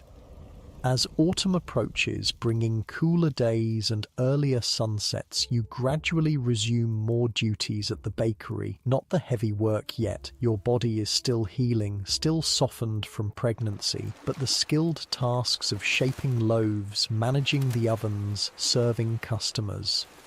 Thomas has changed since Marta's birth. He's gentler somehow, more talkative. He tells you about his day while holding your daughter in the evenings, describing loaves baked and customers served in a soft sing-song voice that makes Marta's eyes widen. One night, as you sit together by the fire, he asks unexpectedly, "What happened to your mother's remedies after she died?" The question startles you. What do you mean? Well, she must have had herbs, salves, tinctures, things she'd made. Where did they go? You've never considered this before. I don't know. My father never mentioned them. Thomas nods thoughtfully. Seems a waste. Knowledge lost. Not entirely lost, you point out, gesturing to your own herb box. I'm learning it again. Different sources maybe, but similar knowledge. Still, he persists, might be worth asking your father if anything remains. Books, recipes, anything she wrote down. The idea takes root in your mind. Did your mother leave written records? Could some tangible piece of her knowledge have survived all these years? The next market day, you wrap Marta warmly and walk to your father's house for the first time since your wedding. It feels strange to knock on the door of the home where you grew up, like you're a visitor to your own past. Your stepmother answers, surprise registering on her face before she masks it with a polite smile. "Well," she says, "the baker's wife and her child. Come in, come in." The cottage looks smaller than you remember, dimmer. Two of your half-siblings are there, the youngest, now 5, and your half-sister of 11. They stare curiously at the baby. "Your father's in the field," your stepmother explains. "What brings you here?" You explain your question about your mother's healing supplies, watching her face carefully for a reaction. Something flickers in her eyes. Surprise, perhaps, or unease. "Most was used up or discarded," she says after a pause. "Your mother died in summer. Many plants don't keep beyond a season. But was there anything written? Records of her remedies? Recipes?" Your stepmother shakes her head. "She couldn't write, child. Few women can." This makes sense, though it disappoints you. Still, something about her manner suggests she's not sharing everything. Is there anything of hers left? Anything at all? Your stepmother sighs, seemingly resigned. "There's a box. Your father could never bring himself to open it after she died. It's up in the rafters somewhere." She sends your half-sister to fetch it, a small wooden chest, plain but carefully made. Dust has settled into its crevices, testifying to years of neglect. "Take it," your stepmother says. "Better with you than gathering dust here." You thank her, strangely moved by this unexpected gift. Before leaving, you examine the box briefly. It's locked, with no key in sight. The key was on a cord around her neck, your stepmother explains, seeing your dilemma. "Buried with her, I expect." You nod, wrapping the box carefully to protect it on the journey home. Whatever secrets it contains will have to wait a little longer. Back at the bakery, Thomas examines the locked box with interest. "We could break it open," he suggests. You shake your head. "Not yet. It feels wrong somehow. Let me think about it." That night, you dream of your mother again. This time, she's showing you a plant with distinctive leaves, pointing urgently. When you wake, the image remains vivid in your mind. It takes you 3 days to identify the plant from your dream, a specific type of yarrow that grows near the old oak at the village crossroads. You harvest some, uncertain why you feel compelled to do so, and add it to your collection. Agnes visits a week after you've acquired the box, bringing a remedy for a nursing mother's cracked nipples. She notices the dusty chest immediately. "What's this then? Looks old." You explain its origin, showing her the lock without a key. She examines it with professional interest. "Your mother's secrets, eh? Seems a shame to leave them locked away." "I don't want to break it," you admit. "It feels disrespectful." Agnes nods, understanding. "There are ways to open locks without breaking them. Let me see it properly." She turns the box in her hands, studying the lock mechanism with narrowed eyes. Then, to your astonishment, she removes a thin metal tool from her pouch and inserts it into the keyhole, wiggling it with practiced precision. There's a soft click and the lock springs open. "How did you... You begin, amazed. Agnes shrugs. Midwives need many skills. Sometimes we arrive to find a house locked and a woman alone in labour inside. She doesn't elaborate further, simply hands you the now open box. Your mother's legacy. I'll leave you to discover it privately. After she departs, you sit with the box on your lap, Marta sleeping peacefully in her cradle nearby. Your hands tremble slightly as you lift the lid. Inside, you find a small collection of carefully preserved items, a bundle of dried herbs tied with faded ribbon, a tiny stoppered bottle containing dark liquid, several smooth stones of different colours, and at the bottom, something unexpected, a folded piece of parchment. With reverent fingers, you unfold it to reveal a crude drawing, a map of sorts showing the village and surrounding areas with various plants sketched in specific locations. Though untrained, the artist had a good eye for plant details, making them easily identifiable.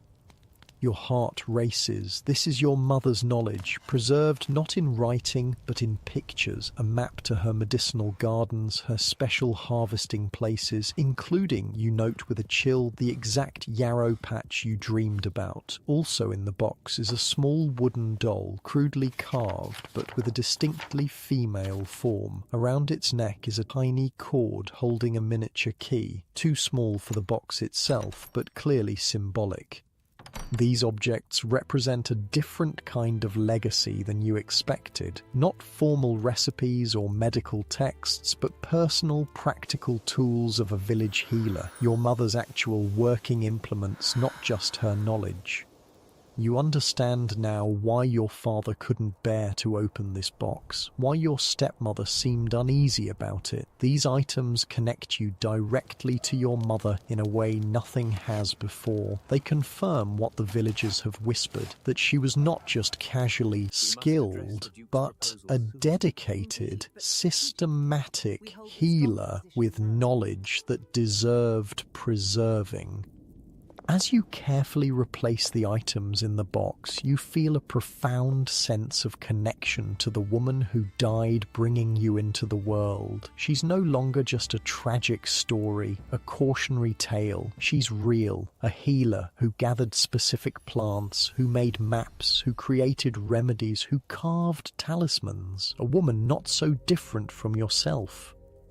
You close the box, not bothering to relock it now that you know its contents. Your mother's legacy is not something to keep sealed away, but to integrate into your own practice, your own life. Outside, the first leaves are beginning to turn gold and crimson. Harvest time approaches, marking a full year since your wedding. Your daughter grows stronger daily, your body has healed from childbirth, and your reputation as a healer has solidified.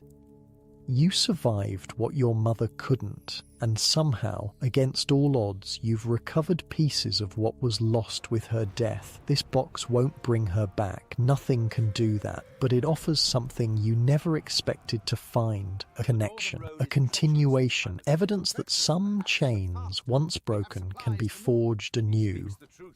Winter arrives with a vengeance that year. Heavy snow blankets the village before All Saints' Day, and bitter winds howl through every crack in the bakery walls. Your daughter Marta, now nearly 6 months old, grows chubby despite the cold, thriving on your milk and the extra attention from her grandmother. The harsh weather brings the usual wave of winter ailments, coughs, fevers, chilblains, and worse. People trudge through knee-deep snow to reach you, desperate for remedies. "My youngest can't breathe proper," gasps the carpenter's wife one morning, her cloak crusted with ice. "Like last year, but worse. Please." You remember her son, the croup case that cemented your reputation. Without hesitation, you bundle Marta against your chest, gather your supplies, and follow the frantic mother back through the snow. The boy's condition is indeed worse than before. His lips have the blue tinge that strikes fear into any healer's heart. You set to work immediately, preparing a steam tent with stronger herbs than last time. Hold him up, you instruct the mother, demonstrating the position. Like this, so the phlegm can drain. As you work, you notice another child watching from the corner, a girl of perhaps 3, pale and wide-eyed.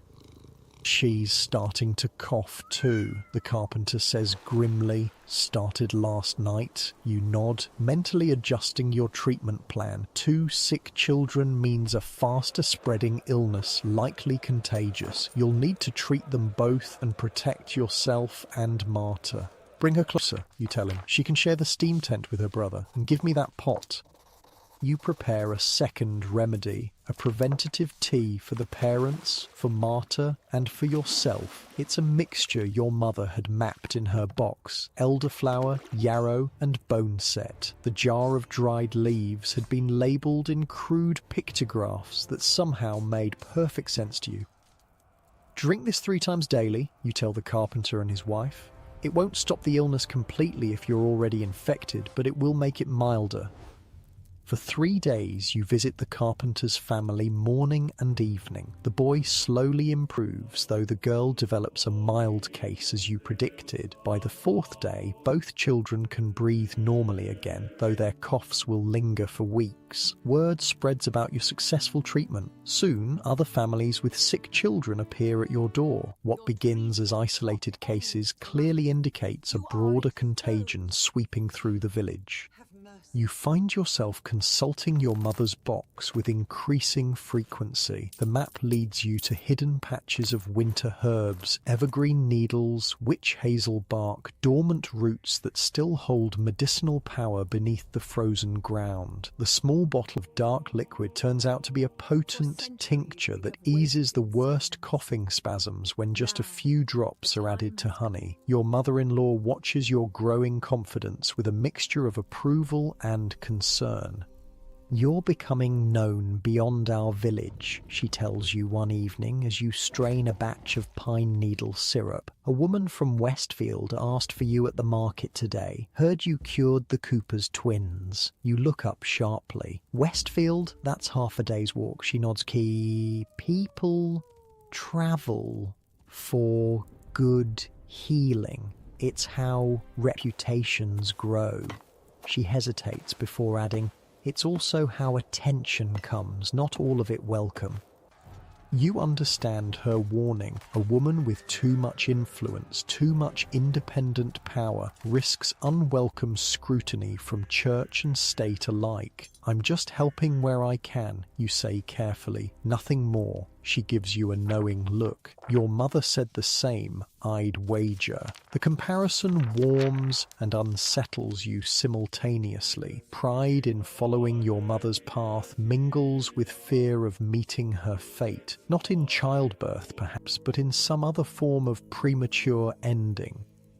The winter epidemic keeps you busy well into February. Your herbs run low, forcing you to venture farther afield, following your mother's map to spots beyond the village boundaries. Thomas worries about these expeditions. At least take someone with you, he insists, after you return from one such trip with frost-nipped fingers and a haul of precious willow bark. It's not safe alone. Oh, who? You counter practically. You're needed at the ovens. Your father's too old for such treks, and your mother must watch Marta. He frowns, unable to argue with your logic, but still unhappy with the situation. The solution comes unexpectedly. Willem, the old cooper whose gout you treated in your early days as the baker's wife, appears at your door one snowy morning. Heard you've been foraging alone, he says without preamble. Not wise with wolves about this winter. You've heard the rumours: livestock taken at the village edges, large tracks in the snow. Hunger drives predators closer to humans in harsh winters. I need certain barks and roots, you explain. They don't store well beyond a season, and my supplies are running low. Willem nods. So, take me with you. My joints pain me less when I keep moving, thanks to your remedies. And I still know how to swing an axe if wolves come. His offer surprises and touches you. You'd do that? You saved my livelihood, he says simply. Seems fair exchange. So begins an unexpected partnership. Every few days, when the weather allows, you and Willem venture into the winter woods. He carries a small axe and a staff, ostensibly for protection, but equally useful for digging roots from frozen ground or reaching high branches. You bring Marta, securely bundled against your chest, and baskets for your findings. Willem turns out to be knowledgeable about the forest in ways you aren't. Or see those tracks? He points to faint indentations in the snow. Deer passed through recently. Where deer feed, you'll often find your herbs nearby. He's right more often than not. Under his guidance, you discover new patches of medicinal plants not marked on your mother's map. You add them to her chart, expanding her legacy with your own discoveries. These expeditions serve another purpose too: education. As you walk, you explain to Willem what you're gathering and why. This pine sap, you demonstrate, carefully scraping sticky resin into a jar, mixed with beeswax and a little oil, makes a salve that draws infection from wounds. Willem listens attentively, occasionally offering forest lore in return. The old people said pine fights winter sickness because it stays green when all else dies. The life force remains strong. You neither confirm nor deny such folk beliefs. There's often wisdom hidden within them, even when the explanation sounds fanciful to modern ears. Life force or not, it works, you say diplomatically. That's what matters. On these journeys, you also talk to Marta, though she's too young to understand. You name plants as you gather them, describe their uses, tell stories about successful treatments. It feels important somehow, this one-sided conversation with your daughter, laying foundations for knowledge she may someday inherit.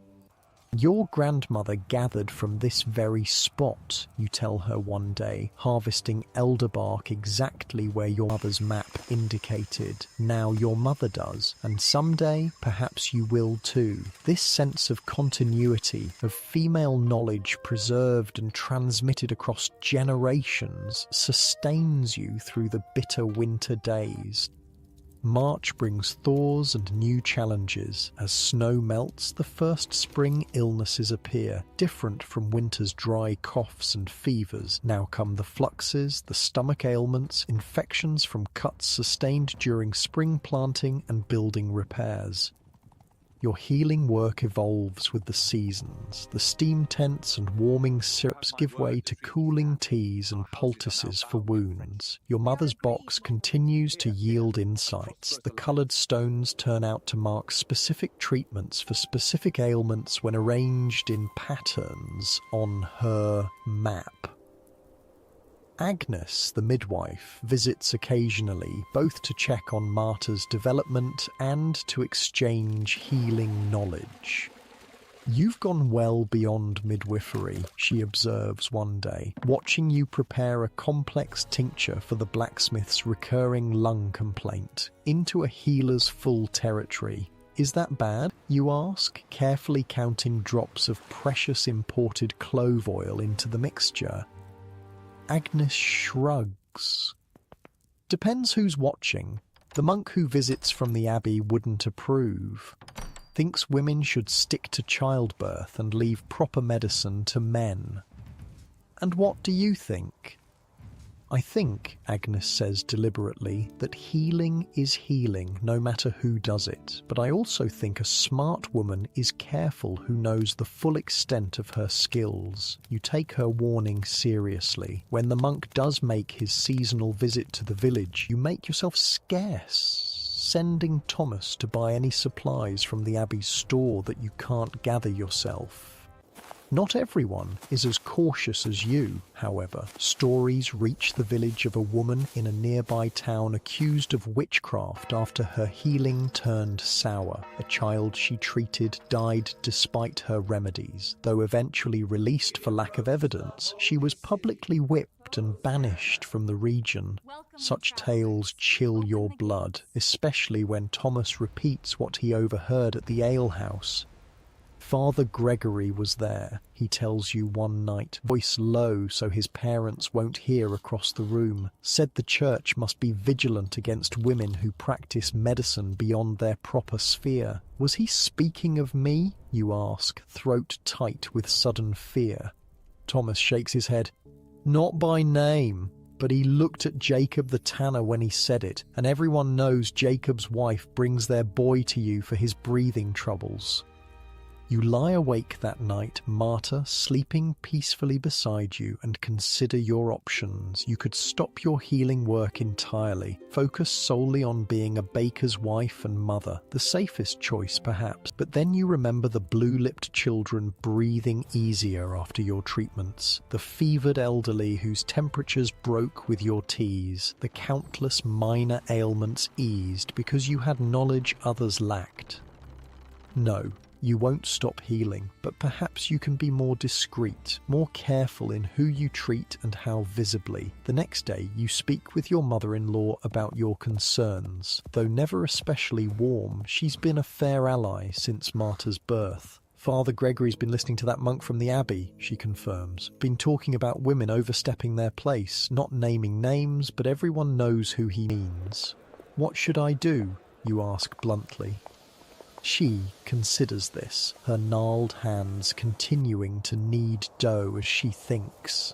Don't stop, she says finally. Too many depend on you now, but perhaps the treatments could happen here less often. Where then? Agnes has that back room in her cottage, more private, away from the village centre, away from the church's windows. She looks at you meaningfully. A midwife treating women and children raises fewer eyebrows than a baker's wife doing the same.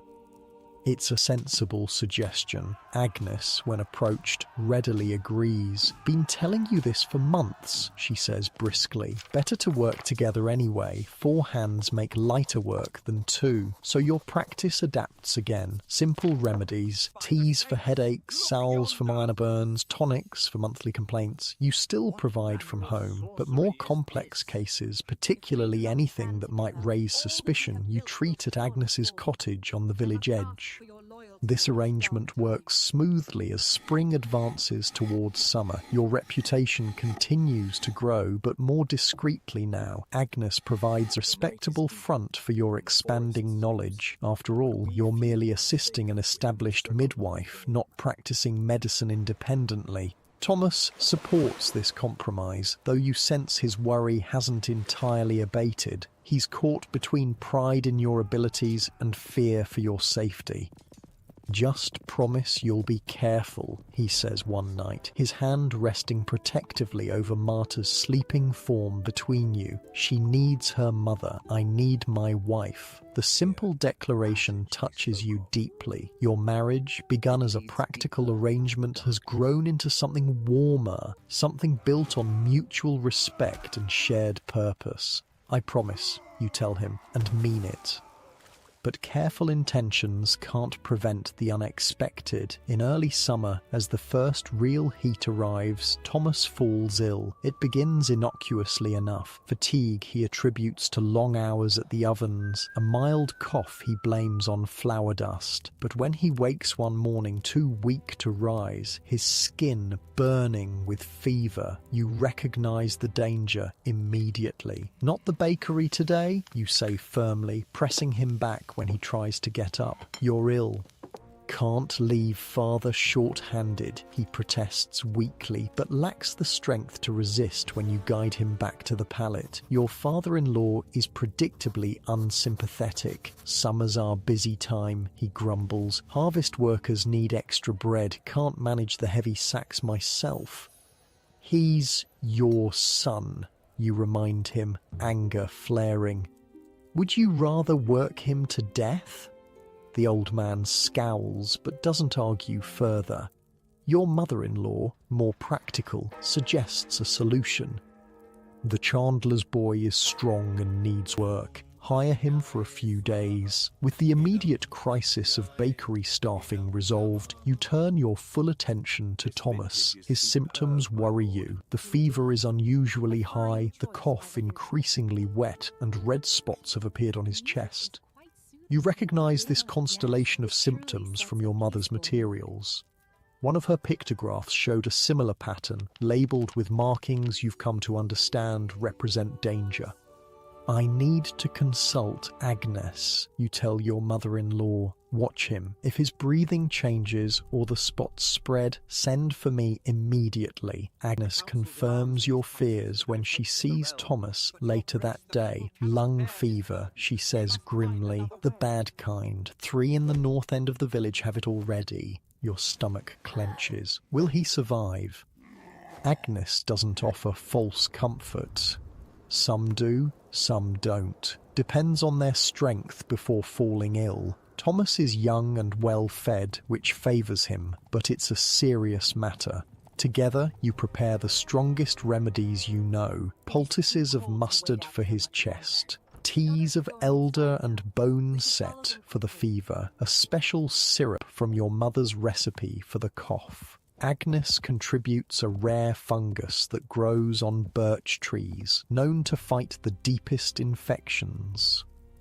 Every 4 hours, she instructs as you note the correct proportions. Day and night, missing doses could mean losing ground we can't regain. For the next week, you barely sleep. Your life narrows to a relentless cycle, preparing remedies, coaxing Thomas to swallow them, changing sweat-soaked bedding, monitoring his breathing, snatching moments to feed Marta, then beginning again. Your mother-in-law takes over Marta's care as much as possible, handling the bakery alongside her husband and the hired boy. She brings you food you barely taste, insists you rest during brief intervals when Thomas sleeps peacefully. Despite your exhaustion, you maintain precise records of Thomas's symptoms, his responses to treatments, any changes you observe. These notes, scratched on scraps of parchment, become your lifeline, a way to track minute improvements that might otherwise be missed in the blur of constant care. On the 4th night, Thomas takes a turn for the worse. His breathing comes shallow and rapid, the fever spikes higher than ever, and the red spots darken alarmingly.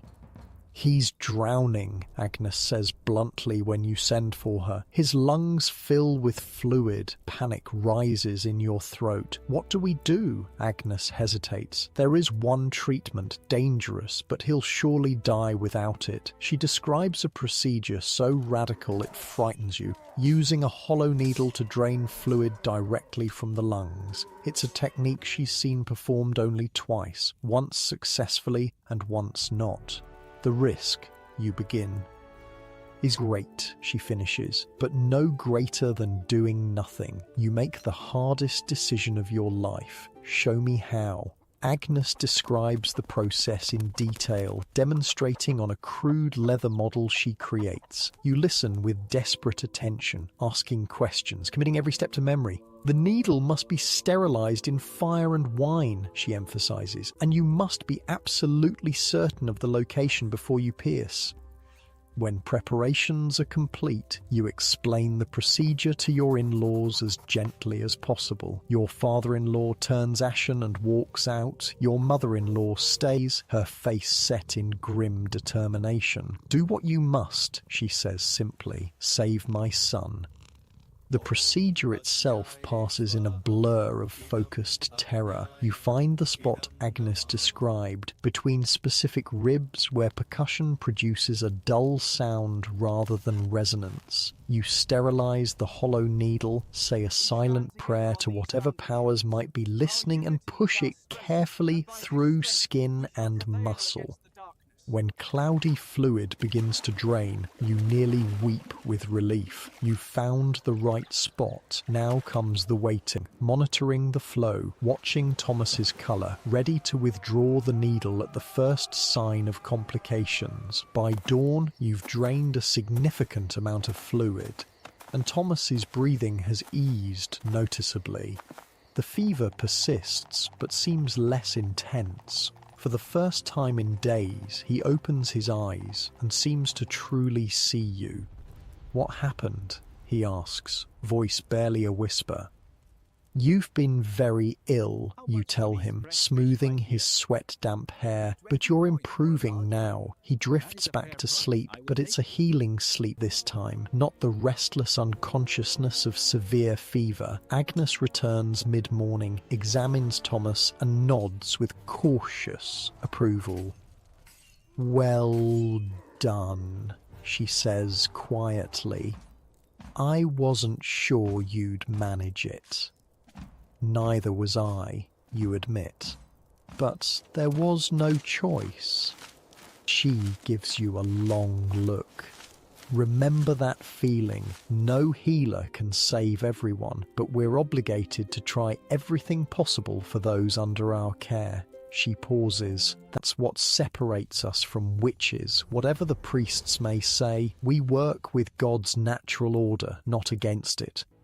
Thomas's recovery is slow but steady. The dangerous drainage procedure isn't needed again, though you monitor him closely for signs of fluid returning. After a fortnight, he's well enough to sit up. After another week, he can walk short distances. Word of his recovery spreads, as does news of the unusual treatment that saved him. Most villagers react with awe and gratitude, but not everyone. Father Gregory corners you after church, his expression severe. "I understand you performed surgery on your husband," he says, the word surgery sounding like an accusation, a procedure requiring knowledge no woman should possess. You meet his gaze steadily, too exhausted from weeks of caregiving to summon proper deference. "I performed a procedure that saved his life, Father, with God's guidance." "Guidance?" he repeats skeptically. "Or perhaps other influences?" The implication hangs in the air between you. You understand precisely what he's suggesting. "My only influence was Agnes the midwife, who has served this village faithfully for 30 years, you say carefully. "And prayer, of course?" He studies your face, searching for signs of deception or defiance. Finding none obvious enough to pursue, he merely says, "See that you remember a woman's proper place, Goodwife Baker. The church watches over its flock, especially the straying lambs." The warning is clear. You've drawn attention from exactly the quarter Agnes cautioned against. The question now is what to do about it. Thomas, still weak but improving daily, notices your preoccupation. "What troubles you?" he asks one evening as you sit together, watching Marta practice her new skill of rolling over. "I'm healing well." You hesitate, reluctant to burden him during his recovery, but partnership means honesty. "Father Gregory," you admit, "he disapproves of how I treated your illness." Thomas's expression darkens. Does he disapprove of having a living parishioner rather than a dead one? Because that was the choice. His fierce defense warms you, but doesn't resolve your dilemma. He implied witchcraft. The word falls between you like a stone. Thomas's face pales. He wouldn't dare, not without evidence. Not yet, you agree, but he's watching now, waiting. Thomas reaches for your hand, gripping it with what strength he's regained. "Then we must be careful, very careful." You nod, but internally you wonder, is being careful enough? Or has your success as a healer, ironically, created the greatest threat you've faced yet? As summer ripens toward harvest, you find yourself at a crossroads. Continue as you are and risk growing suspicion from church authorities. Pull back, deny your gift, and watch neighbors suffer without your help. Neither option sits comfortably. For now, you choose a middle path. You treat only the most desperate cases. You frame all your work explicitly in Christian terms. Prayers with each remedy, crosses marked on salves, invocations of saints appropriate to each ailment. You ensure Agnes is present whenever possible, her decades of accepted service providing a shield of respectability. It's an uneasy compromise, but as Thomas regains his strength and Marta grows more active daily, you feel a fierce determination to protect what you've built, this family, this knowledge, this place in the world you've carved for yourself. You've survived childbirth when your mother couldn't. You've built a healing practice despite limited education and resources. You've saved your husband from a deadly illness that would have taken him without your intervention. These victories matter. They're worth defending, worth fighting for, even if the fight has only just begun. Time slides forward, as it always does, measured now in your daughter's milestones rather than seasons alone. Marta speaks her first word, bread, unsurprisingly, takes her first steps, cuts her first tooth. Her second winter comes and goes. Her hair grows into dark curls like Thomas's, but her eyes, everyone says they're your mother's eyes, though you have no way to confirm this yourself. You mark her second birthday with a rare treat, a small cake sweetened with precious honey. Thomas carves her a wooden doll, simple but lovingly made. Your mother-in-law sews a tiny apron, already preparing her granddaughter for a life of service. As Marta grows, so does your reputation. Despite your attempts at discretion, word of Thomas's miraculous recovery spread far beyond the village. The drainage procedure you performed is spoken of with awe, almost as a resurrection rather than a medical intervention. God guided your hand, the devout insist when they come seeking help for their own families. Your mother's gift, the older villagers murmur, crossing themselves just in case. You don't correct either interpretation. In your experience, people's beliefs often contribute to their healing. If faith in divine intervention or inherited magic makes a patient more receptive to treatment, so be it. The reality, as you understand it, is both simpler and more complex. Knowledge accumulated through careful observation, passed from healer to healer, refined by trial and error. Your mother's box continues to yield insights as you decode her system of mucks and maps. Agnes shares techniques learned through decades of practice, and you add your own discoveries, keeping meticulous records of treatments and outcomes.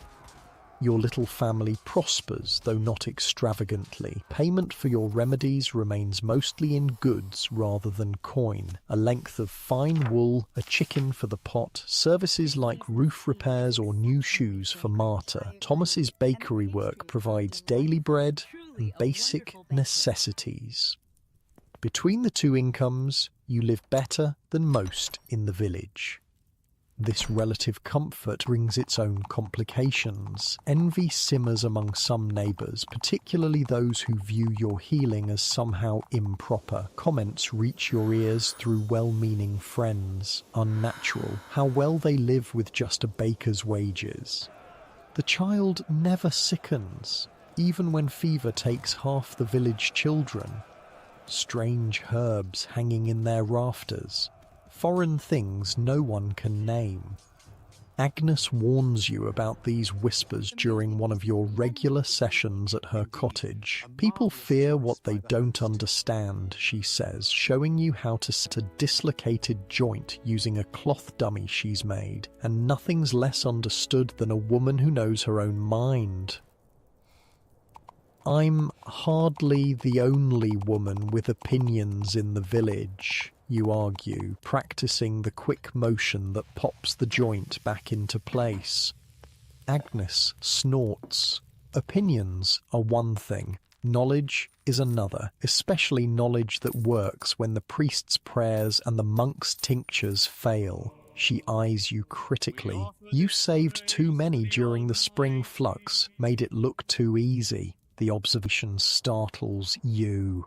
Should I have let them suffer? Let some die to appear less skilled? Of course not, she replies impatiently, but perhaps you could appear to struggle more, pray louder, credit God and the saints more visibly. She demonstrates the joint technique again, her gnarled hands still surprisingly strong. The truly powerful learn to seem less powerful, it's how they survive.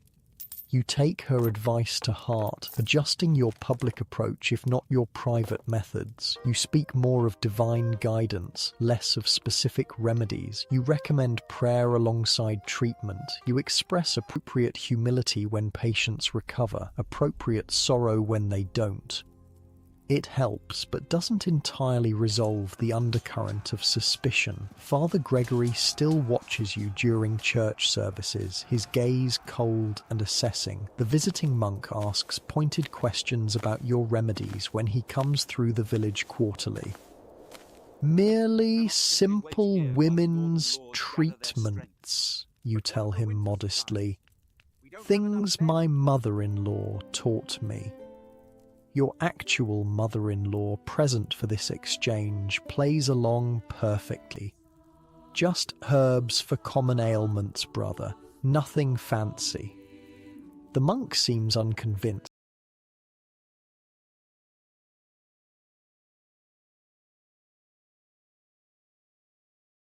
but lacks grounds for further accusation, for now. Meanwhile, Marta approaches her 3rd year, growing from baby to little girl before your eyes. She follows you constantly now, watching your work with solemn attention. "What's that, Mama?" she asks repeatedly, pointing to herbs, remedies, tools. You name each item, explain its use in the simplest terms. Whether she truly understands doesn't matter yet. Like your one-sided conversations during her infancy, these explanations lay foundations for future knowledge. Thomas notices this education with mixed feelings. She has your gift with plants, he observes one evening, watching Marta correctly identify lavender and thyme in a basket of mixed herbs. Remembers everything you tell her. Is that bad, you ask? Hearing the ambivalence in his tone, he sighs. I want her to have choices more than you had. The comment surprises you. What choices would you have her make? I don't know. Something safer, perhaps. He meets your eyes, something that won't have her watched by priests and monks, wondering if today's the day she'll be accused of witchcraft. You can't argue with his fear. It mirrors your own, but neither can you imagine deliberately withholding knowledge that might someday save Marta's life or the lives of those she loves. Knowledge itself isn't dangerous, you say carefully, only how it's used and perceived. She'll learn discretion along with remedies. Thomas doesn't seem entirely convinced, but nods slowly. Just remember, she's a child, too young to guard her words. If she speaks of certain things to the wrong ears, he doesn't need to finish the thought. You've both seen what happens to those accused of dark practices, even without formal charges of witchcraft. The public humiliation, the suspicion that never fully fades, the closed doors and crossed looks that can destroy a family's standing in a small community. You're more careful after that conversation, limiting Marta's exposure to your more unusual remedies and techniques. She still learns the common herbs and simple preparations, but the contents of your mother's box remain hidden, brought out only when she's asleep or away with her grandmother. This caution proves wise when Marta innocently repeats one of your offhand comments to the priest's housekeeper. Mama says prayer works better with proper medicine than without, she announces proudly while you're buying candles one market day. The housekeeper's eyebrows rise. Does she now? And what does your mama consider proper medicine? You intervene smoothly. The remedy sanctioned by the church, of course. Herbs created by God for healing, as mentioned in scripture. You smile pleasantly while gripping Marta's hand in warning. We're late for the baker's stall. Good day. That night, you have a serious talk with your daughter about what can and cannot be said outside your home. She's too young to fully understand the politics and dangers involved, but she grasps that some family matters must remain private. Like secrets, she asks, eyes wide. Like family traditions, you correct gently. Things passed from mother to daughter that others might not understand.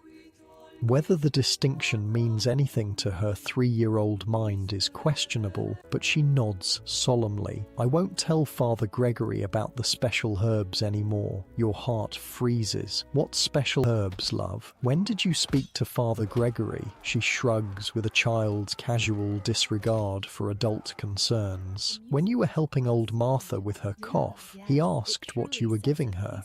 You maintain a calm expression with effort. And what did you tell him?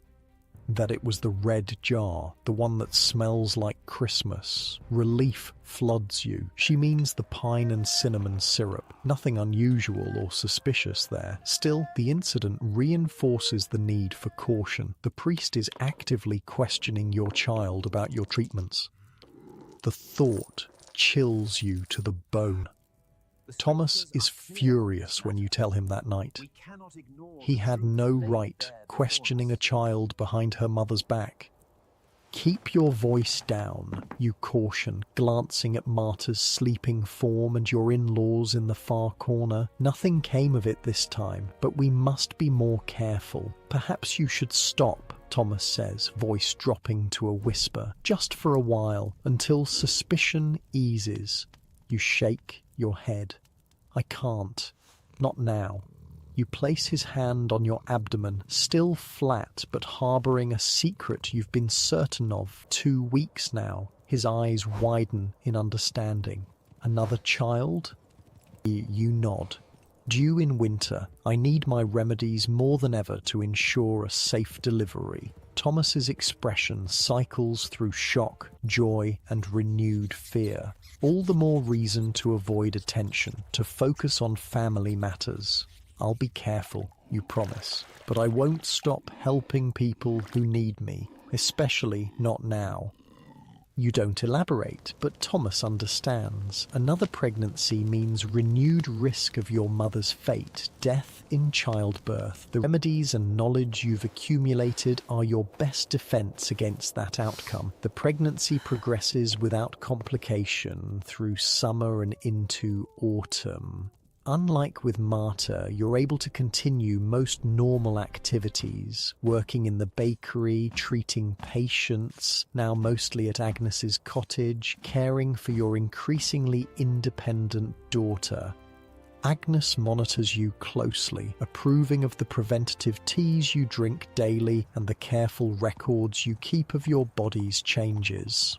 Strong heartbeat, she declares at each examination, good position, all signs favourable. You allow yourself cautious optimism. This time, you know so much more than with Marta.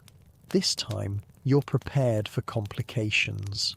This time, you have Agnes's experience and your mother's knowledge combined with your own. Even Father Gregory seems to moderate his suspicion as your pregnancy becomes visible. Perhaps even he hesitates to target an expectant mother, or perhaps the obvious blessing of fertility softens his view of your other activities. Whatever the reason, church services become less uncomfortable, his scrutiny less obvious. This relative peace shatters one crisp autumn day when a stranger arrives in the village, a man wearing the distinctive robe of an inquisitor's assistant. He takes a room at the alehouse and begins asking questions about local customs, about healers in the region, about unusual occurrences or unexplained recoveries. Word reaches you through Willem, who still accompanies you on herb-gathering expeditions when weather allows. Best lie low, he advises grimly. He was asking specifically about women with unusual knowledge of medicines. Your stomach clenches with fear, but you force yourself to think logically. Did he name me? Willem shakes his head. Not directly, but he mentioned reports of a young woman with healing abilities beyond the ordinary. Said several church officials have noted her activities. Several officials, not just Father Gregory then. Your reputation has spread further than you realized, reaching ears with real power to harm. I should leave, you say, half to yourself. Take Thomas and Marta somewhere new. Start fresh. And go where? Willem counters practically. With winter coming. With child, he gestures to your rounded belly. Besides, running looks like guilt. He's right, though the knowledge offers little comfort. You're effectively trapped by your pregnancy, by the approaching winter, by your family's ties to the village and bakery. Thomas is equally alarmed when you tell him about the Inquisitor's assistant. We should speak to Father Gregory, he suggests, surprising you. Make peace somehow. Perhaps he can vouch for your character. You consider this doubtfully. He's been among my strongest critics. But he knows you. These inquisitors don't. They only have reports and rumours. Thomas takes your hands. It's worth trying, for the children's sake. So you find yourself, against all instinct, requesting a private meeting with the very priest who has regarded your healing work with such suspicion. He receives you in the church's small side room, his expression guarded but not overtly hostile. Goodwife Baker, what brings you here? You choose honesty or a version of it. I understand an inquisitor's assistant is asking questions about healers in the region. I fear misunderstandings about my work with Agnes the midwife. He studies you, fingers steepled beneath his chin. And what misunderstandings might those be? You take a deep breath. I practice only simple herbcraft, Father. Remedies passed down through generations of women, always with prayer and reverence for God's creation. Never anything improper.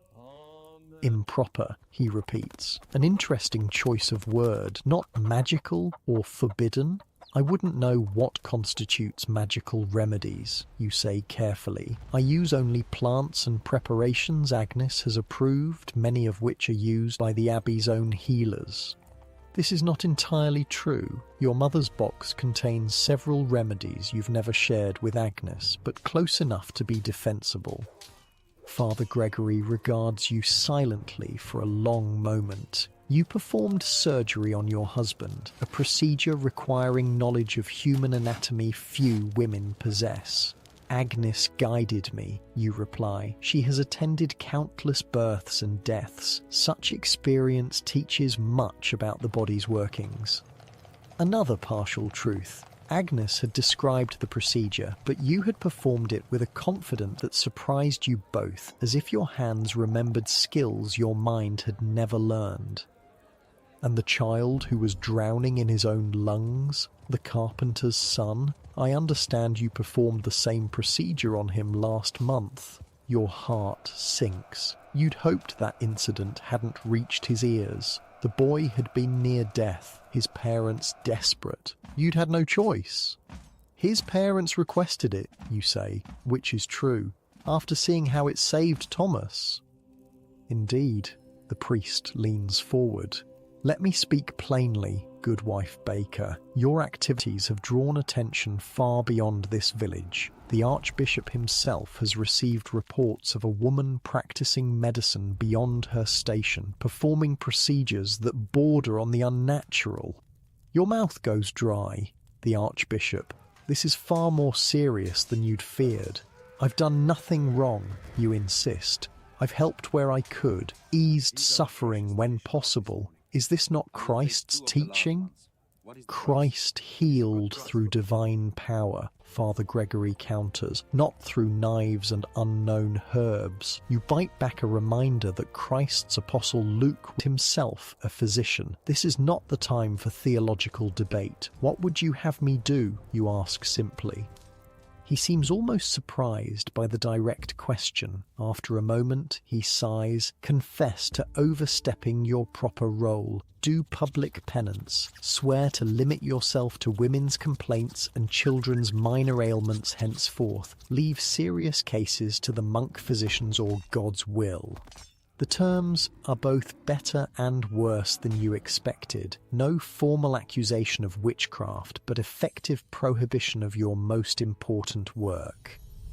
And if I agree to this, you press, will you speak to the Inquisitor's man on my behalf? Father Gregory nods slowly. I would inform him that the matter has been addressed appropriately through church discipline, that further investigation seems unnecessary. You weigh your options, which seem painfully few. Public penance would be humiliating but brief. The restrictions on your practice would be harder to bear, but perhaps temporary, enforceable only while scrutiny remains high. Most importantly, this compromise would protect your family from deeper investigation. I will do as you suggest, you say finally, the words ashen in your mouth. Father Gregory's expression shows momentary surprise before settling into satisfied solemnity. He clearly hadn't expected such ready compliance. Wise decision, he says. Come to Sunday services prepared for public confession. Wear plain clothes, no adornment. Bring a candle as offering. You nod, already calculating how to present this to Thomas and your in-laws. As you rise to leave, Father Gregory adds, until then, you will cease all healing work. No exceptions. Even for family, you ask, thinking of Marta, of your pregnancy. Family care is a wife's duty, he concedes, but nothing beyond your household. Is that clear? Yes, Father, you agree, though internally you're already passing the definition of household and family for loopholes. Thomas receives the news with mixed relief and outrage. Public confession, as if you've committed some sin by saving lives. It's a formality, you assure him, though the upcoming humiliation sits like a stone in your stomach. A show to satisfy the Inquisitor's man. Better this than real accusations. Your in-laws react differently. Your father-in-law merely grunts that it's about time you focused properly on bakery matters. Your mother-in-law, however, shows unexpected empathy. I had an aunt, she tells you quietly while kneading dough. In my home village, she knew herbs, helped women with difficult births. They drove her out when a noble's wife died under her care, claimed she'd used ungodly means, though it was childbed fever that took the lady, plain as day. The story chills you. What happened to her? She went north, found another village that needed a healer more than it feared women's knowledge. She punches the dough with surprising force, lived to old age there, or so we heard. The tale offers both warning and hope. Survival is possible, even after the worst accusations, but sometimes requires painful sacrifices. Agnes is predictably furious when you explain the situation. Narrow-minded fools, she seethes, letting people suffer for their pride and prejudice. It's temporary, you tell her, hoping it's true. Until the Inquisitor's man leaves at least. She makes a dismissive noise. And when the next one comes, or when someone dies because your treatments weren't available, she shakes her head grimly. This won't end with one confession girl. Once they start limiting your knowledge, they'll never stop. You fear she's right, but see no alternative for now. I need to protect my family, my children. Agnes's anger softens slightly.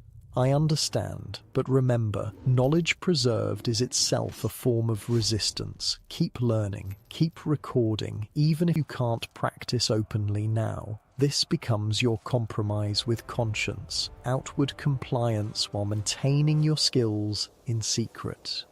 You continue studying your mother's materials, continue preparing remedies for family use, continue documenting cases Agnes treats, learning through observation when you cannot treat patients directly.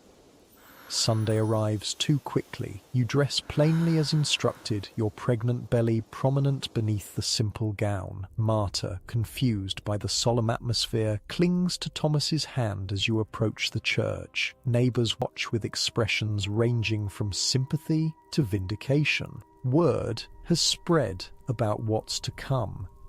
The confession itself is both worse and better than anticipated. Worse in the public shame, standing before the congregation while Father Gregory recites your transgressions, practicing medicine beyond a woman's proper knowledge, performing procedures without church sanction, creating remedies from questionable sources.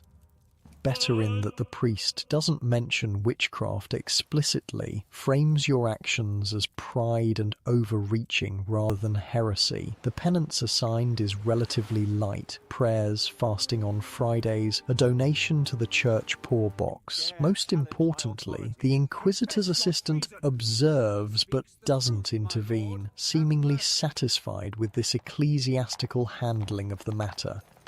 "It's done," Thomas whispers as you leave the church, neighbours carefully not meeting your eyes. "We can move forward now, but you're not convinced it's truly over." Something in the inquisitor's assistant's cold gaze suggested calculation rather than closure, as if he's merely gathering information for future use. That night, as Thomas sleeps beside you, you place protective hands over your swollen belly and whisper to your unborn child. "I'll keep you safe, you promise. Whatever it takes." The baby shifts beneath your palms, a strong kick against your right hand. A fighter already, you'll need that strength, both of you, for whatever comes next, because despite the public confession, despite your outward compliance, you know one thing with bone-deep certainty: you cannot, will not abandon the knowledge that has become your identity, your purpose, your legacy from mother to daughter. The question isn't whether you'll continue healing, but how, and at what cost. Winter descends early that year, as if eager to trap you within the confines of the village and its gossip. Heavy snow falls before Martinmas, sealing the roads and forcing everyone closer together than comfort allows. Your belly grows heavier with each passing week. The baby is active, sometimes almost violently so, kicking and rolling in ways that make Marta's movements in the womb seem gentle by comparison. Another boy, your mother-in-law predicts, watching you wince as a particularly strong kick catches your ribs. Girls don't fight their way into the world like that. Though you've officially stopped your healing practice, word still reaches you through whispers and casual encounters. Who's ill? Who's injured? Who's failing despite the monk's treatments? Agnes serves as your eyes and hands in the community, relaying information and occasionally smuggling your remedies to those most in need. 3 new cases of winter fever in the North End, she reports during one of her regular visits, ostensibly to check your pregnancy, but really to exchange information. The tanner's youngest isn't expected to last the week. Your hands itch with the need to help, to prepare the fever remedy you know would save the child. But the inquisitor's assistant remains in the village, watching, listening, gathering evidence of practices that deviate from church-approved medicine. "I can't risk it," you tell Agnes, your voice thick with frustration. "Not now, not with the baby coming." She nods, understanding. "I've done what I can for them. Not as good as your remedies, but better than nothing." The Inquisitor's assistant, Brother Martin, you've learned his name, has extended his stay far beyond the usual passing visit. He's taken up semi-permanent residence at the alehouse, his expenses covered by the Archbishop's office, a fact that underscores the seriousness of his mission. He makes no direct accusations, conducts no formal interrogations. Instead, he observes, listens, takes notes in a small book he keeps close, attends every church service, watching the congregation with cold, assessing eyes. His gaze falls on you often, tracking your movements, noting who speaks with you and for how long. You feel it like a physical weight pressing against your back as you kneel in prayer, hovering over your shoulder as you purchase supplies in the market. He's building a case, Thomas says grimly after one Sunday service. But against whom and for what? The answer comes unexpectedly through Marta. Playing with the Chandlers' children one afternoon, she overhears their father speaking with Brother Martin. The baker's wife isn't the only one, she reports innocently at dinner. Brother Martin says there's a whole coven in the region. Your blood turns to ice. A what, love? A coven, she repeats carefully. What's a coven, Mama? You exchange alarmed glances with Thomas. Where did you hear this word? From Brother Martin. He was talking to Master Chandler, said he's tracking a coven of women who work against God's will. You managed to maintain a calm expression despite your racing heart. It's a group of birds, you lie smoothly, like a flock. Brother Martin must have been talking about the ravens that steal from the Chandler's tallow stores. Marta accepts this explanation easily, but the implications terrify you. Brother Martin isn't investigating isolated cases of women overstepping their proper knowledge. He's constructing a narrative of organized heresy, a coven which carries far graver consequences than individual transgressions. Later, alone with Thomas, you voice your fears. A coven accusation means multiple arrests, multiple confessions. Under torture, people will say anything to make the pain stop.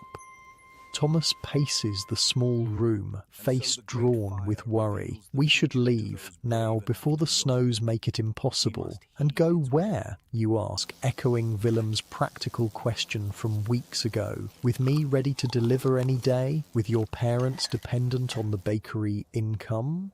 He has no answer. You're trapped not just by weather and circumstance, but by the web of obligations and connections that define village life. That night, the first labour pains begin, a month earlier than expected. You wake to a familiar tightening across your lower back, a cramping sensation that comes in waves. Too soon, you whisper to Thomas in the darkness. The baby's coming too soon. He's immediately alert, fear evident in his voice. I'll get Agnes. Or wait. You grasp his arm, counting breaths as the contraction builds and fades. Not yet. Early labour can last days with a first child. This one might be quicker, but there's time still. You know the risks of premature birth all too well. Tiny infants often struggle to breathe, to nurse, to maintain their body heat. Many don't survive their first week, but you've prepared for this possibility, creating remedies specifically to strengthen a baby born too early. By dawn, the contractions have established a steady rhythm. Thomas fetches Agnes while your mother-in-law takes Marta to the main room of the bakery, distracting her with simple tasks to keep her from witnessing the birth. Agnes arrives quickly, her experienced hands examining your belly with gentle efficiency. Small but well positioned, she pronounces after checking the baby's placement. And you're progressing faster than with Marta. This one's eager to meet the world. The labour intensifies rapidly, nothing like the long, gradual process of your first birth. Pain crashes through you in waves that leave little recovery time between.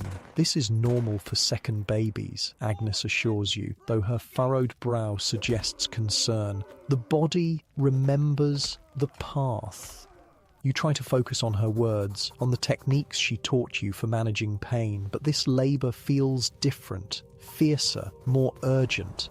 By midday, you're fully dilated, the urge to push overwhelming. Now, Agnes instructs, work with your body, push with the pain. The second birth proves both easier and harder than the first. Easier in the pushing stage, which lasts minutes rather than hours, harder in its intensity, the sheer force of sensation threatening to overwhelm you.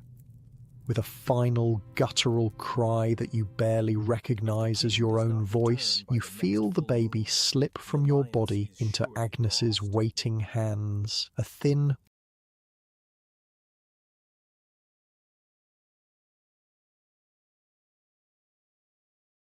wavering wail fills the room, weaker than Marta's lusty first cry, but present, alive. A boy, Agnes announces, quickly cleaning his face and airway, small but fighting. She places the tiny infant on your chest. He's noticeably smaller than Marta was, his skin slightly bluish, his limbs thin and frail, but his eyes, when they briefly flicker open, are alert and dark. His tiny hands grasp reflexively when you touch his palm. The afterbirth, Agnes reminds you gently. Unlike with Marta, where the afterbirth delivered easily, this time something feels wrong. The contractions continue painfully, but nothing progresses. After several minutes, Agnes's expression grows concerned. "It's not releasing properly," she says, her voice deliberately calm. "I need to help it along." You understand immediately what this means. She must reach inside to manually separate and remove the placenta. It's a dangerous procedure, risking infection and hemorrhage, but leaving the afterbirth inside is even more dangerous. Do it, you consent, bracing yourself. The pain is extraordinary, a different quality than childbirth itself, sharper, more invasive. You bite down on a folded cloth to keep from screaming, aware that Marta is somewhere in the house and might be frightened. After what feels like eternity but is probably only minutes, Agnes withdraws her hand, the troublesome afterbirth removed. She examines it carefully. "Complete," she pronounces with evident relief. Nothing left inside. But the bleeding doesn't slow, as it should. You feel the warm wetness beneath you increasing rather than diminishing. See the alarm in Agnes's eyes as she packs clean cloths against you. The shepherd's purse tincture you direct, suddenly clinical despite your own danger. In my box, the small blue bottle. Thomas, who has been hovering anxiously nearby, rushes to retrieve it. Agnes administers the potent herbal remedy, which you prepared months ago specifically for this complication. "This will work," you whisper, as much to convince yourself as anyone else. It must work. While waiting for the tincture to take effect, Agnes shows Thomas how to care for the newborn, who needs extra warmth due to his small size. They place him in a basket near the fire, wrapped in soft wool. Gradually, the bleeding slows, then stops. The shepherd's purse has done its work, contracting your womb and sealing the blood vessels. Exhausted but stable, you're cleaned, changed, and helped to a fresh palate.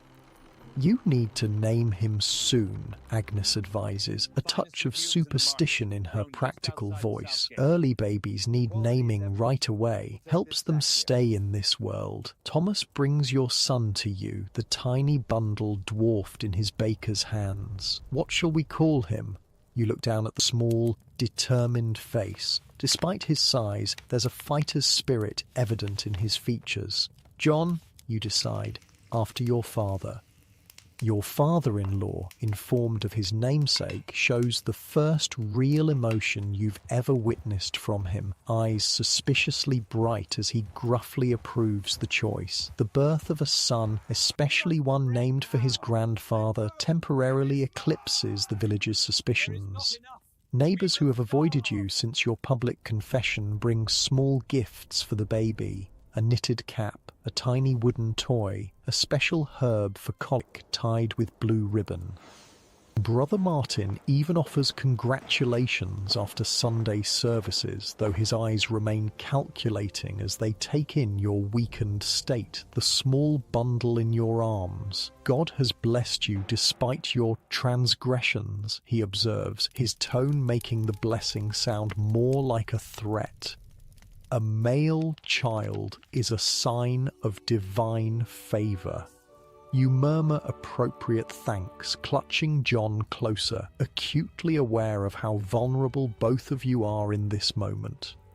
Recovery from this birth comes slower than with Marta. The blood loss, the premature delivery, the strain of constant anxiety all take their toll on your body. For weeks you struggle with exhaustion so profound it feels like illness. John, too, faces challenges. His small size makes nursing difficult. He lacks the strength to suckle effectively for long periods. You devise a system of expressing milk into a cloth, then letting him suck the nourishment from it, a technique you once helped a mother of twins develop. Your mother-in-law proves unexpectedly supportive during this difficult time, caring for Marta, managing household tasks, even defending your need for rest against her husband's complaints about bakery work being neglected. The boy needs his mother strong, she says firmly, when your father-in-law grumbles about extra help being hired. You want your namesake to thrive? Let her heal properly. This period of enforced rest gives you time for reflection about your practice, your knowledge, your future. Agnes visits regularly, bringing news of the village along with practical help for you and the baby. The tanner's child died, she reports grimly during one visit. The one with winter fever. Brother Martin attended the burial, asked questions about previous illnesses in the family who had treated them. The information sends a chill through you despite the fire's warmth. He's still building his case. Not just against you, Agnes confirms. He's asking about me, about the chandler's sister who knows bone setting, about the blacksmith's wife who helps with difficult births. Any woman with healing knowledge. The pattern becomes clear. Brother Martin's coven investigation targets every female healer in the region. It's a systematic attempt to eliminate women's traditional medical knowledge, to place healing solely in the hands of church-approved male practitioners. Why now? You wonder aloud. Women have been healing since time began. Agnes's expression darkens. The new archbishop. He studied at the university in Paris, where they teach that women are inherently corrupt vessels, incapable of proper medical understanding. He believes women healers must be using unholy means, since our minds are too weak for true knowledge. The injustice burns like bile in your throat. So if we're ignorant, we're harmless but useless. If we're knowledgeable, we must be in league with the devil. No way to win. No way to win openly, Agnes corrects, lowering her voice though no one else is present. But knowledge can go underground, be preserved in secret until saner times return. Her words spark an idea, a way to protect what you've learned, what your mother preserved, what you hope to pass to Marta someday. Not through direct teaching, which has become too dangerous, but through disguise, through hiding in plain sight. As your strength gradually returns and John begins to gain weight, you implement this plan. You create a new system of organizing your remedies, storing them in ordinary kitchen containers, labeling them with innocent names that only you would recognize as code. Fever remedies become winter preserves. Wound treatments are leather polish. Birth preparations are special tea for women's comfort. You integrate your healing supplies with normal household items, hiding their true purpose from casual observation. More importantly, you begin a new method of record keeping. Rather than written notes which could be discovered and used as evidence, you create patterns in your embroidery, specific stitches, colours and designs that encode recipes, dosages and treatments. Teaching me household skills, you explain when Thomas questions the sudden interest in needlework. Understanding dawns in his eyes, and he nods approval of the clever disguise. This system allows you to continue accumulating and preserving knowledge while maintaining the appearance of having abandoned healing work. It's an imperfect solution, but the best compromise between safety and purpose you can devise. Winter deepens, bringing the usual hardships. Food stores dwindle, firewood becomes precious, illness spreads through the close-quartered village. You hear of deaths, mostly the very old and very young, and force yourself not to think about who might have been saved with proper treatment. John grows slowly but steadily, his initial frailty giving way to surprising resilience. By midwinter, he's nursing properly, his weight approaching normal for his age. Marta adapts to her role as elder sister with pride, fetching clean cloths and singing made-up lullabies to her brother. She has your gentleness, Thomas observes one evening watching Marta carefully tuck a blanket around the sleeping baby, and your healing touch. You smile, though the observation carries a shadow of worry. Will Marta's natural inclinations toward caregiving eventually place her in the same danger you now face? Is the legacy you hope to preserve for her actually a burden, a risk? These questions haunt your thoughts during the long winter nights. But before you can resolve them, disaster strikes from an unexpected quarter. Thomas falls ill again, not with the lung fever that nearly claimed him before, but with something equally serious, a high fever accompanied by a red, spreading rash that begins at his neck and moves rapidly across his chest and back.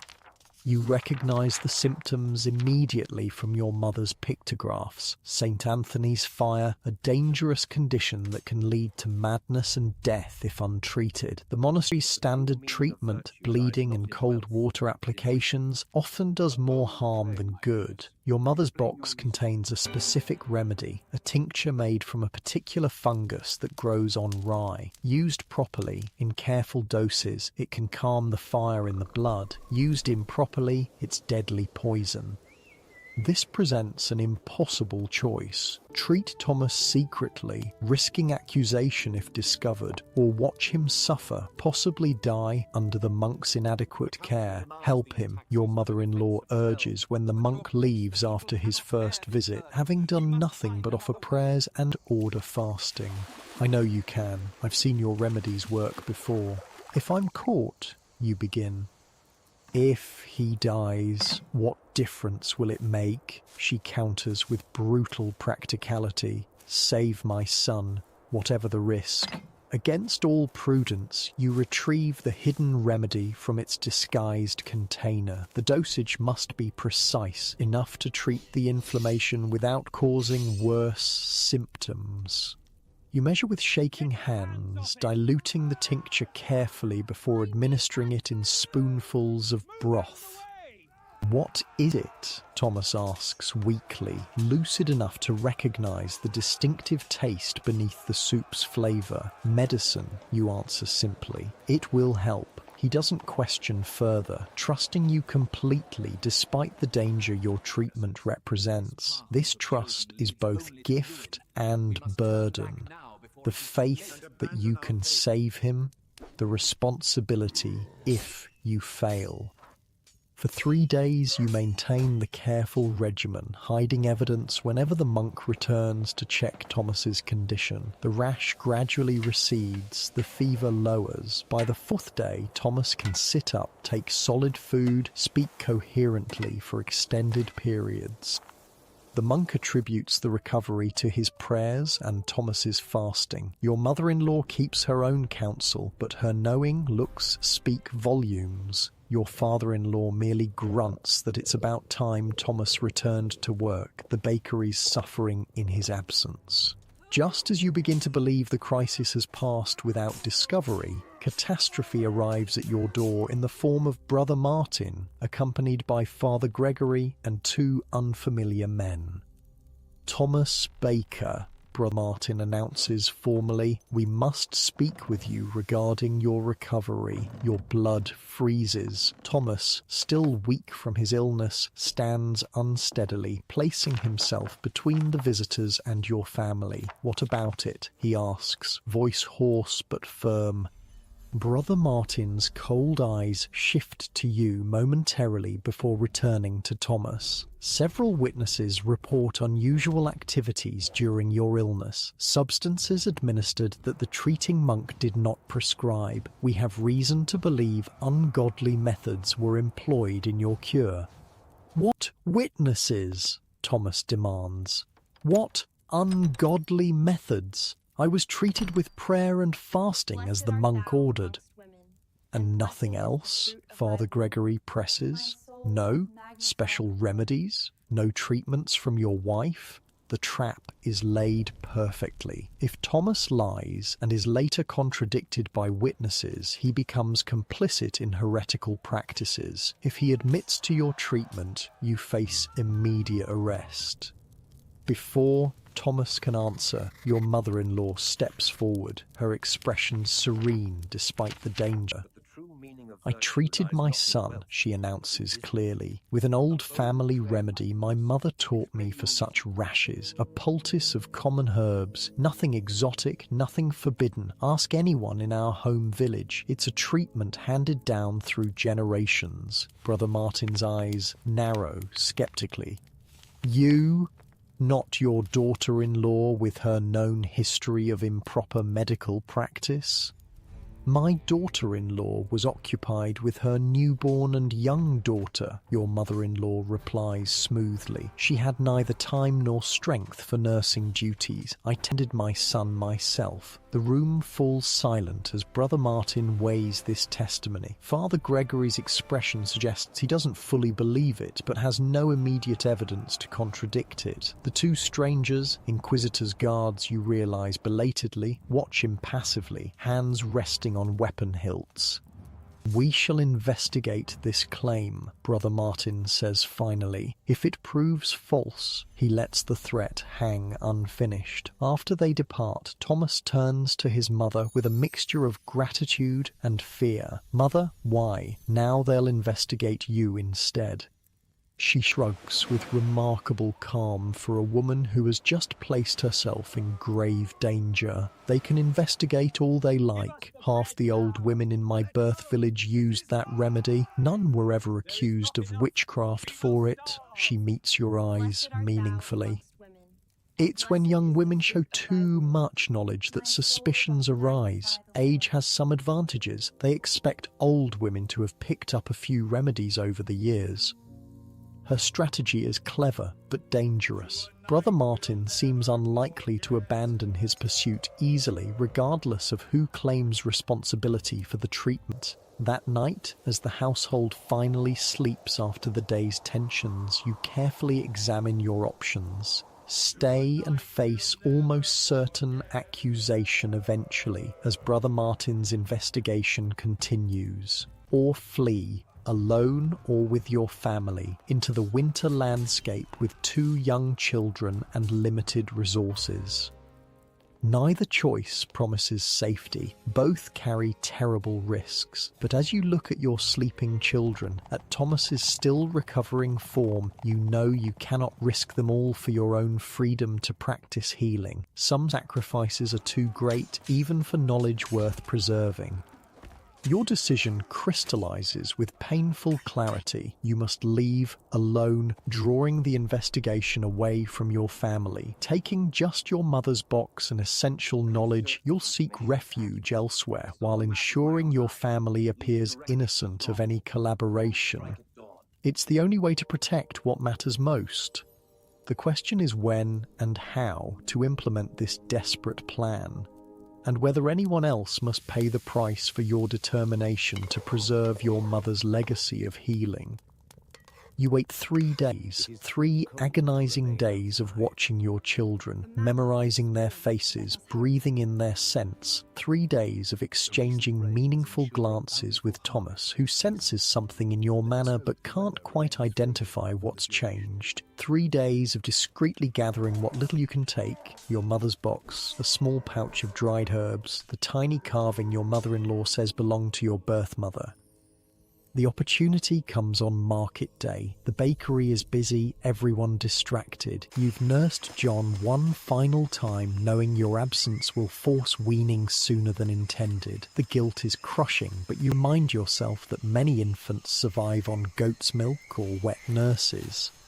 John is stronger now, 4 months old and finally showing proper weight.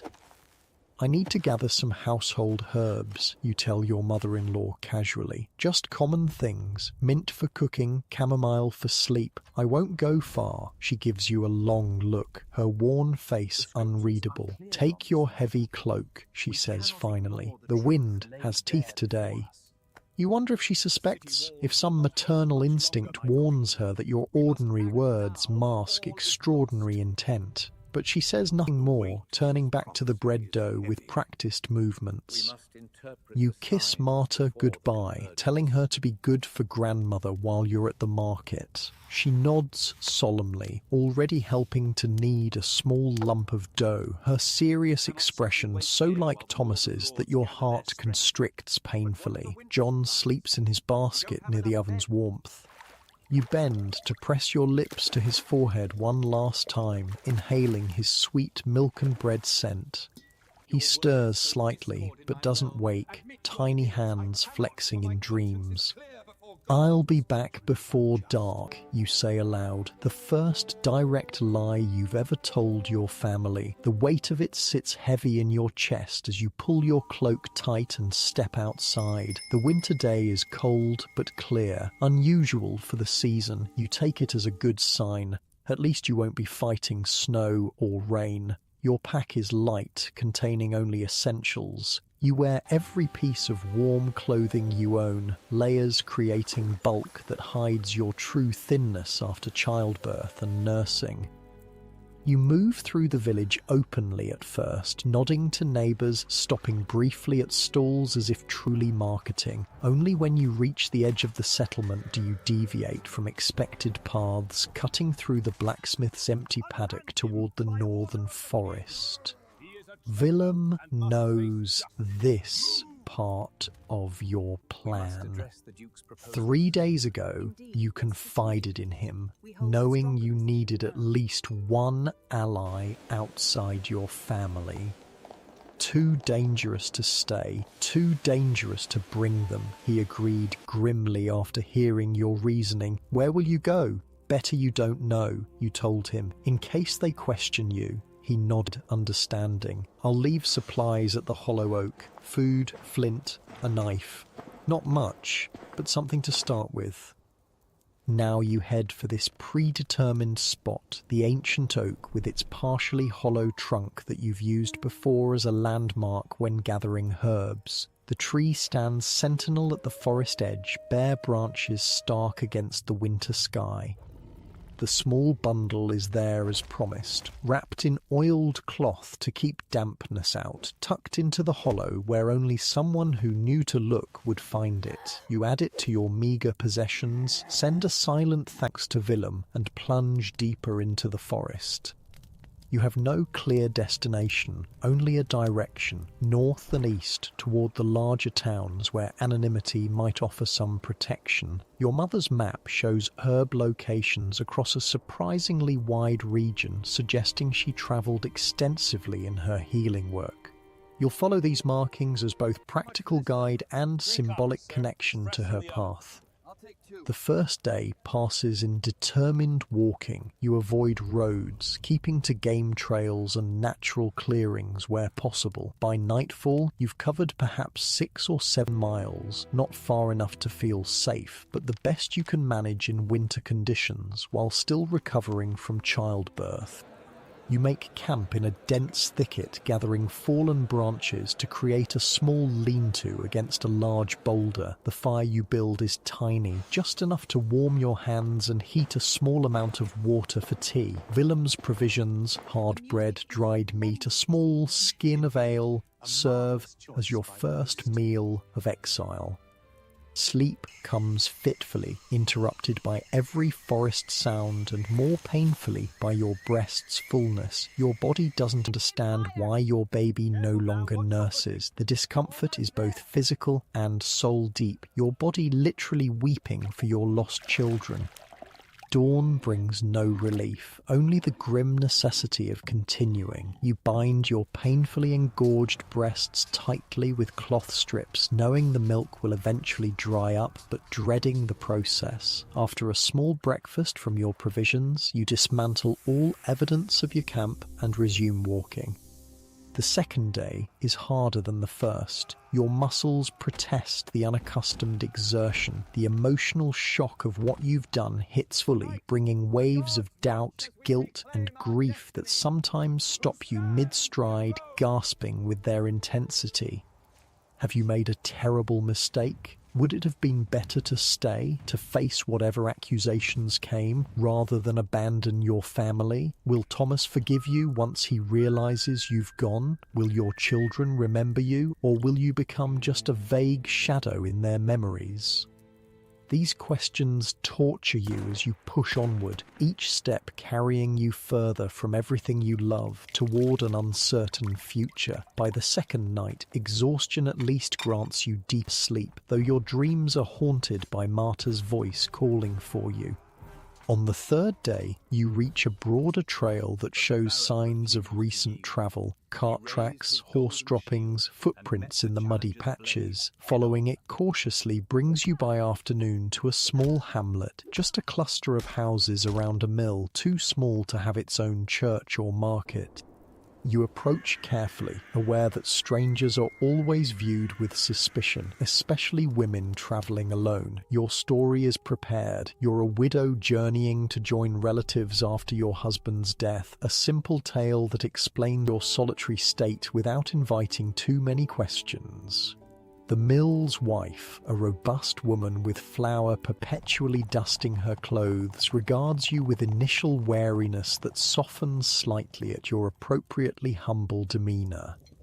"We've little to offer travellers," she tells you when you inquire about work or lodging, "but I suppose you could sleep in the storage shed if you help with the washing tomorrow. Been getting behind with my hands rough from the winter air." You accept gratefully, recognizing the offer for the unexpected kindness it is. The shed is drafty but dry, lined with sacks of grain that provide some insulation against the cold. It feels luxurious after 2 nights in the forest.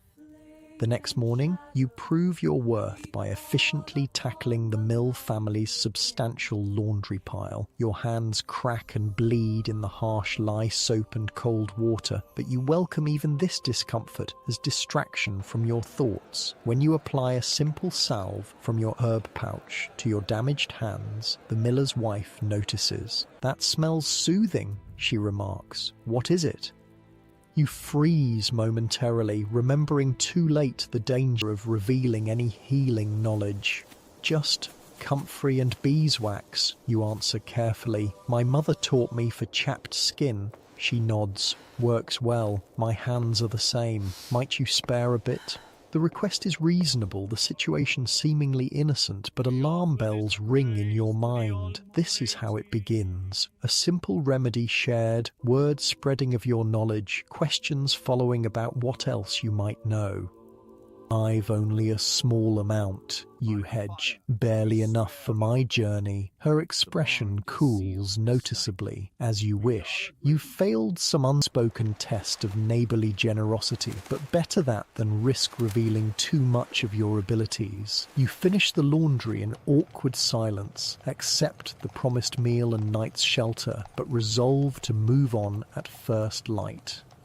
Dawn brings a surprise, a light dusting of snow and, more alarmingly, the sound of multiple horses approaching the hamlet. Peering through a crack in the shed wall, you see 6 mounted men, one bearing a standard you recognize with dread, the Archbishop's insignia.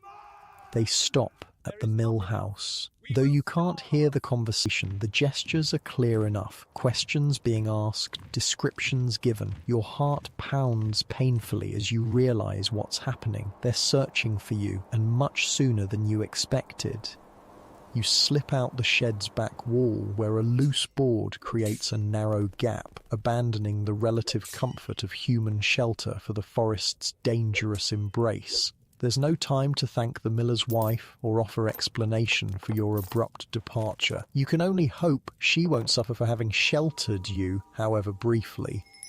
Moving quickly despite the fresh snow, you push northeast, away from the search party's direction. The forest grows denser here, the terrain more rugged. It slows your progress, but also makes you harder to track, especially as new snow begins to fall more heavily, covering your footprints.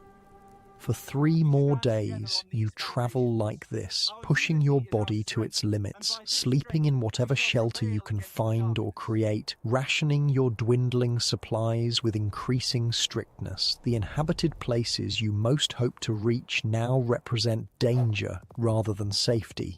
If the Archbishop's men search for you even in tiny hamlets, larger towns will certainly be watched. On the 6th day since leaving your family, weakened by poor nutrition and inadequate rest, you stumble on a hidden route and fall heavily, twisting your ankle. The pain is immediate and intense, your foot swelling rapidly inside your worn boot. "No," you whisper fiercely, "not now." But your body has reached its limit. The ankle will bear no weight without excruciating pain. Night approaches, the temperature dropping, and you're forced to make camp where you've fallen, with inadequate shelter and no prospect of continuing tomorrow. For the first time since your flight began, you allow yourself to truly weep, not just in silent tears that can be wiped away while walking, but in gut-wrenching sobs that echo in the empty forest. You cry for your children, for Thomas, for the warm bakery and familiar life you've abandoned. You cry from pain, from fear, from bone-deep exhaustion. When the storm of weeping finally passes, leaving you hollow-eyed and hoarse, practical necessity reasserts itself. You need better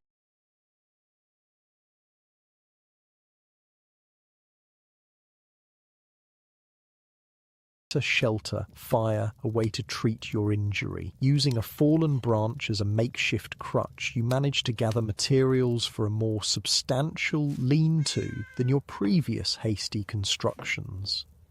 From your precious herb supply, you create a poultice for the ankle, comfrey for healing, willow bark for pain, yarrow to reduce swelling. It helps, but not enough. You know you can't walk far on this injury, not for several days at least.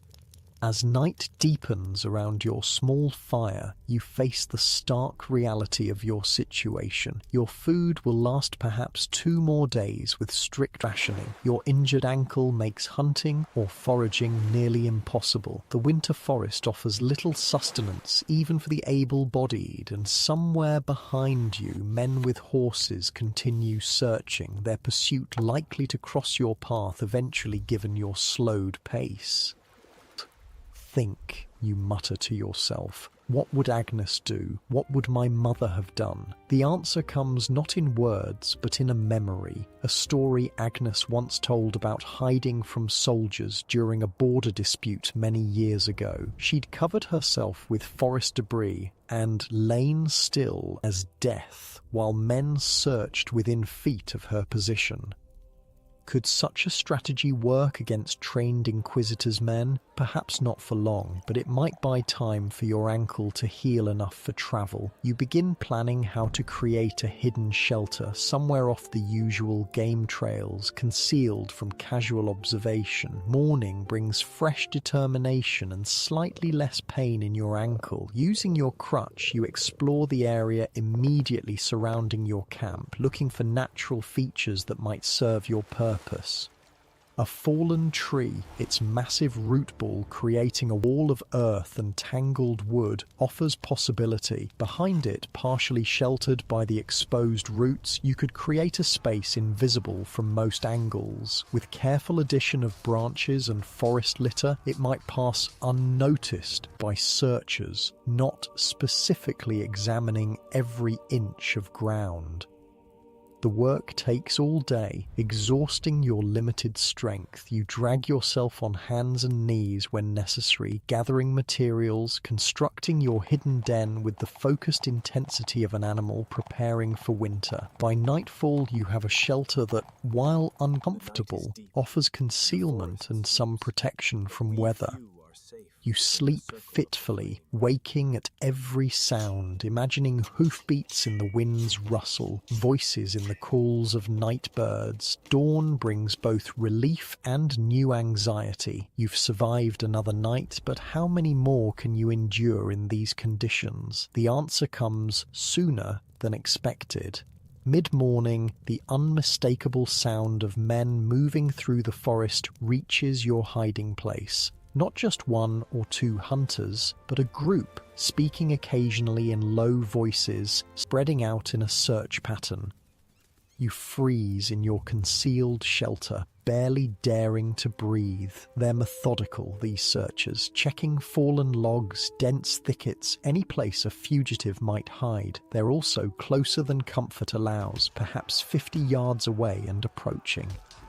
With terrible clarity, you understand you cannot outrun or outfight these men. Your only hope lies in complete stillness, in becoming as one with the forest floor. You pull dead leaves over your cloak, press yourself into the earth behind the root ball, and wait. Their voices grow clearer. You make out words now, instructions about the search area, comments about the difficulty of the terrain, then a voice that turns your blood cold. Brother Martin's distinctive tone, issuing commands. Check every hollow, every fallen tree. She can't have gone far with a child's description. A child's description. The phrase makes no sense until horrible understanding dawns. They've questioned Marta. Your daughter, barely 3, has been interrogated by these men about where her mother might go. The thought sends rage coursing through you, temporarily overwhelming even your fear. The search party moves inexorably closer. A man passes within 10 feet of your hiding place, close enough that you can see the mud on his boots through a small gap in your cover. He pauses, looking around, then continues past without noticing the subtle signs of your shelter. For nearly an hour, this nerve-shredding proximity continues as the men quartering the area. Every muscle in your body screams from the tension of holding perfectly still. Your injured ankle throbs in time with your racing heart. Twice more, searchers come frighteningly close to your position without discovering you. Finally, blessedly, a horn sounds in the distance. The men nearest you turn back, called to regroup elsewhere. Their voices fade gradually, moving away towards some new search area decided by their leaders. You remain motionless long after the last sound of them disappears, paranoia suggesting it could be a trick to flush you out. Only when the forest's natural sounds fully return, birds calling, small animals rustling in the underbrush, do you dare to shift position slightly, easing cramped muscles. This close encounter brings home the full reality of your situation. The search is larger and more organized than you anticipated. They're using systematic methods covering large areas thoroughly, and most disturbingly, they've involved your family, perhaps coercing information from Marta or Thomas. What has happened in the village since your departure? Has your family been accused of helping you escape? Are they under guard, or worse, under arrest? The questions torment you, unanswerable in your isolation. That night, huddled in your hidden den with dwindling supplies and a healing but still painful ankle, you face the harshest question yet. Was leaving truly the right choice? Or have you made everything worse by running, confirming suspicions, and potentially endangering those you meant to protect? Too late for such doubts now. You're committed to this path, for better or worse. All you can do is survive, keep moving when able, and hope somehow to draw the danger away from your family. The next 3 days pass in a blur of discomfort and anxiety. Your ankle improves enough to bear some weight, though each step remains painful. You ration your remaining food to mere mouthfuls, stretching it as far as possible while gathering what meagre forage the winter forest provides. Rose hips, pine needles for tea, a few withered berries missed by birds.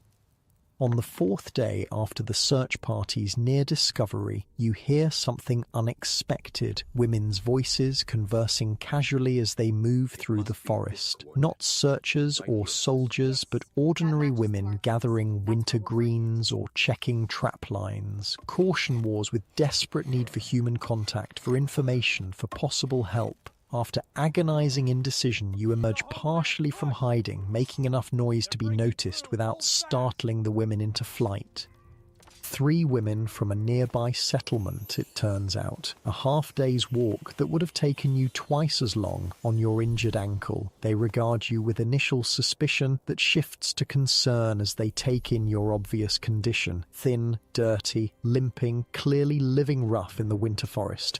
"Who are you then?" asks the oldest, a grey-haired woman with shrewd eyes. "What brings a woman alone to these woods?"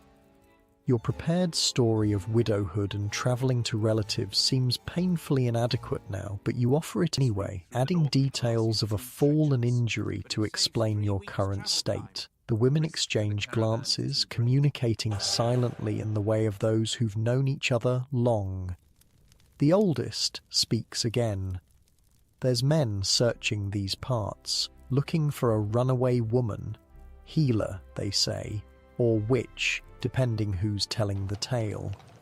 Your heart stutters. "I've seen no one," you lie, keeping your expression neutral with effort. The woman studies you, her gaze uncomfortably perceptive. "Our settlement's small, no church yet, though they say we'll get a priest someday. For now, we manage our own affairs, including our own healings and birthings."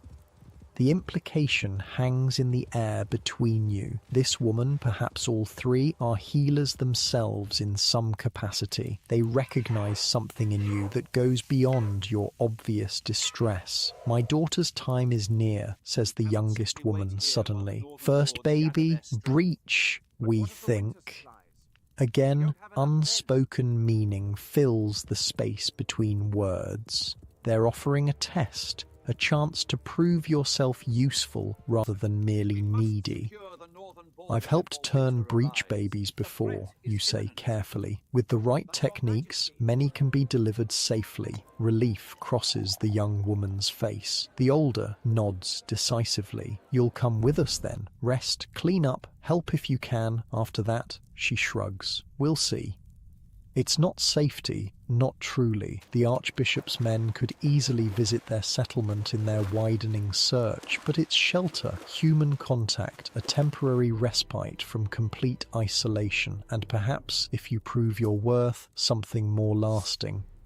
As you limp alongside these women through the winter forest, you understand that you've reached another crossroads. Stay with these people who seem to recognize and potentially value your skills, or continue your solitary flight toward an ever-receding horizon of safety.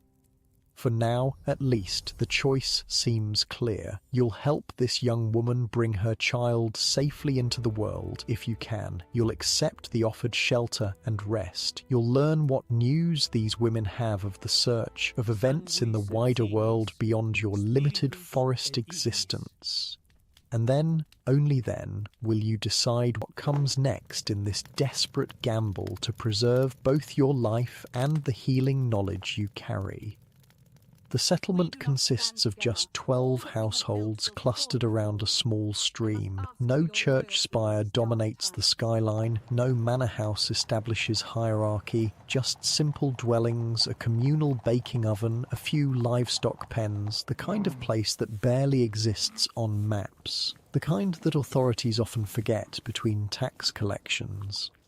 The women lead you to a sturdy cottage near the settlement's edge. Inside, a young woman, perhaps 17, sits by the fire, her hugely pregnant belly making even simple movements awkward. She looks up as you enter, hope and fear mingling in her expression. "This is Eliza," the older woman explains. "My daughter, due any day now, but the baby's not turned proper." You nod understanding, setting aside your own exhaustion and pain. "May I?" you ask Eliza, gesturing toward her belly.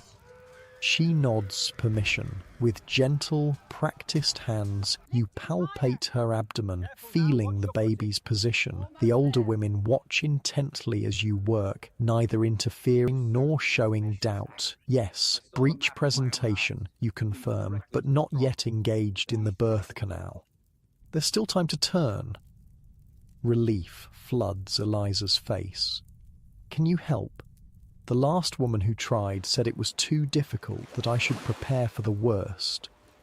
The grim subtext is clear. Prepare for death, hers or the baby's or both. Breech births kill many mothers and more infants, especially with inexperienced attendants. "I can try," you say, not promising miracles but offering genuine hope. "I've turned breech babies before. Not all can be moved, but many can with the right techniques." The older woman, Eliza's mother, you learn her name is Maud, nods approvingly. "Rest first, eat something. The baby won't come tonight. Tomorrow is soon enough to try." You don't argue. Your body screams for rest. Your ankle throbs mercilessly, and hunger gnaws at your belly. Maud offers stew from the pot hanging over the fire. Simple fare of root vegetables with a few precious bits of salt pork, but to your deprived senses it's a feast beyond imagining. After eating, you're shown to a small pallet in the corner. Clean straw beneath worn blankets feels luxurious after nights on frozen ground. Sleep claims you almost instantly, dragging you into blessed unconsciousness before you can even properly thank your hosts. You wake disoriented, sunlight streaming through an unfamiliar window. For one heart-stopping moment, you think you're back in the bakery, that everything, the flight, the forest, the searchers, was a terrible dream. Then reality reasserts itself as pain shoots through your ankle when you move. Maud works at the table, grinding something with mortar and pestle. She looks up at your movement. "Slept the day and night through," she comments. "Must have needed it badly." You struggle to sitting position, embarrassed by such weakness. "I'm sorry, I meant to help with Eliza yesterday." "The baby waited," Maud says practically. "Eliza's having her first pains now. Slow yet, early stages. Good time for turning, if it's to be done." The next hours blur into a focused routine you know well, preparing Eliza with gentle exercises, showing her breathing techniques, applying warm oil to relax her abdomen. When the moment seems right, you demonstrate the external version technique Agnes taught you, applying careful pressure to encourage the baby to somersault into proper position. It's delicate, patience-testing work. Too much pressure risks harming mother or child. Too little accomplishes nothing. Eliza grimaces but bears the discomfort bravely, trusting this stranger with her life and her baby's. "There," you murmur, feeling the subtle shift beneath your hands. "The head's coming down now. Feel here." You guide Maud's hand to the proper spot, letting her confirm the baby's new position. Her eyebrows rise with impressed surprise. Smooth as silk, never seen it done so easily. Not always that cooperative, you admit. This baby wanted to turn. The labour progresses normally after that, long and painful as first births typically are, but without the mortal danger a breech delivery would have presented. Near dawn the following day, Eliza delivers a healthy girl, small but perfectly formed, with a lusty cry that brings tears to her exhausted mother's eyes. "You've saved them both," Maud says quietly as you clean and swaddle the infant. "Not many could have done what you did." The simple acknowledgement warms something deep inside you. Professional pride, yes, but also connection to a lineage of women's knowledge that transcends your personal circumstances. From your mother to you, from Agnes to you, from you to whoever might learn from your example, the chain remains unbroken. As Eliza recovers and bonds with her daughter, you're given space in their cottage to heal your own injuries. Your ankle improves steadily with proper rest and treatment. The settlement cautiously accepts your presence after word spreads of the successful birth. Days stretch into weeks. Winter's grip gradually loosens as February gives way to March. You establish a routine of sorts, helping where your skills are needed, contributing to household tasks within your abilities, slowly rebuilding your strength. You learn the settlement's story from Maud and others. Most residents fled here during the peasant rebellions a generation ago, seeking escape from harsh lords and punitive taxes. They've maintained deliberate isolation since, managing their own affairs without official recognition or oversight from either church or nobility.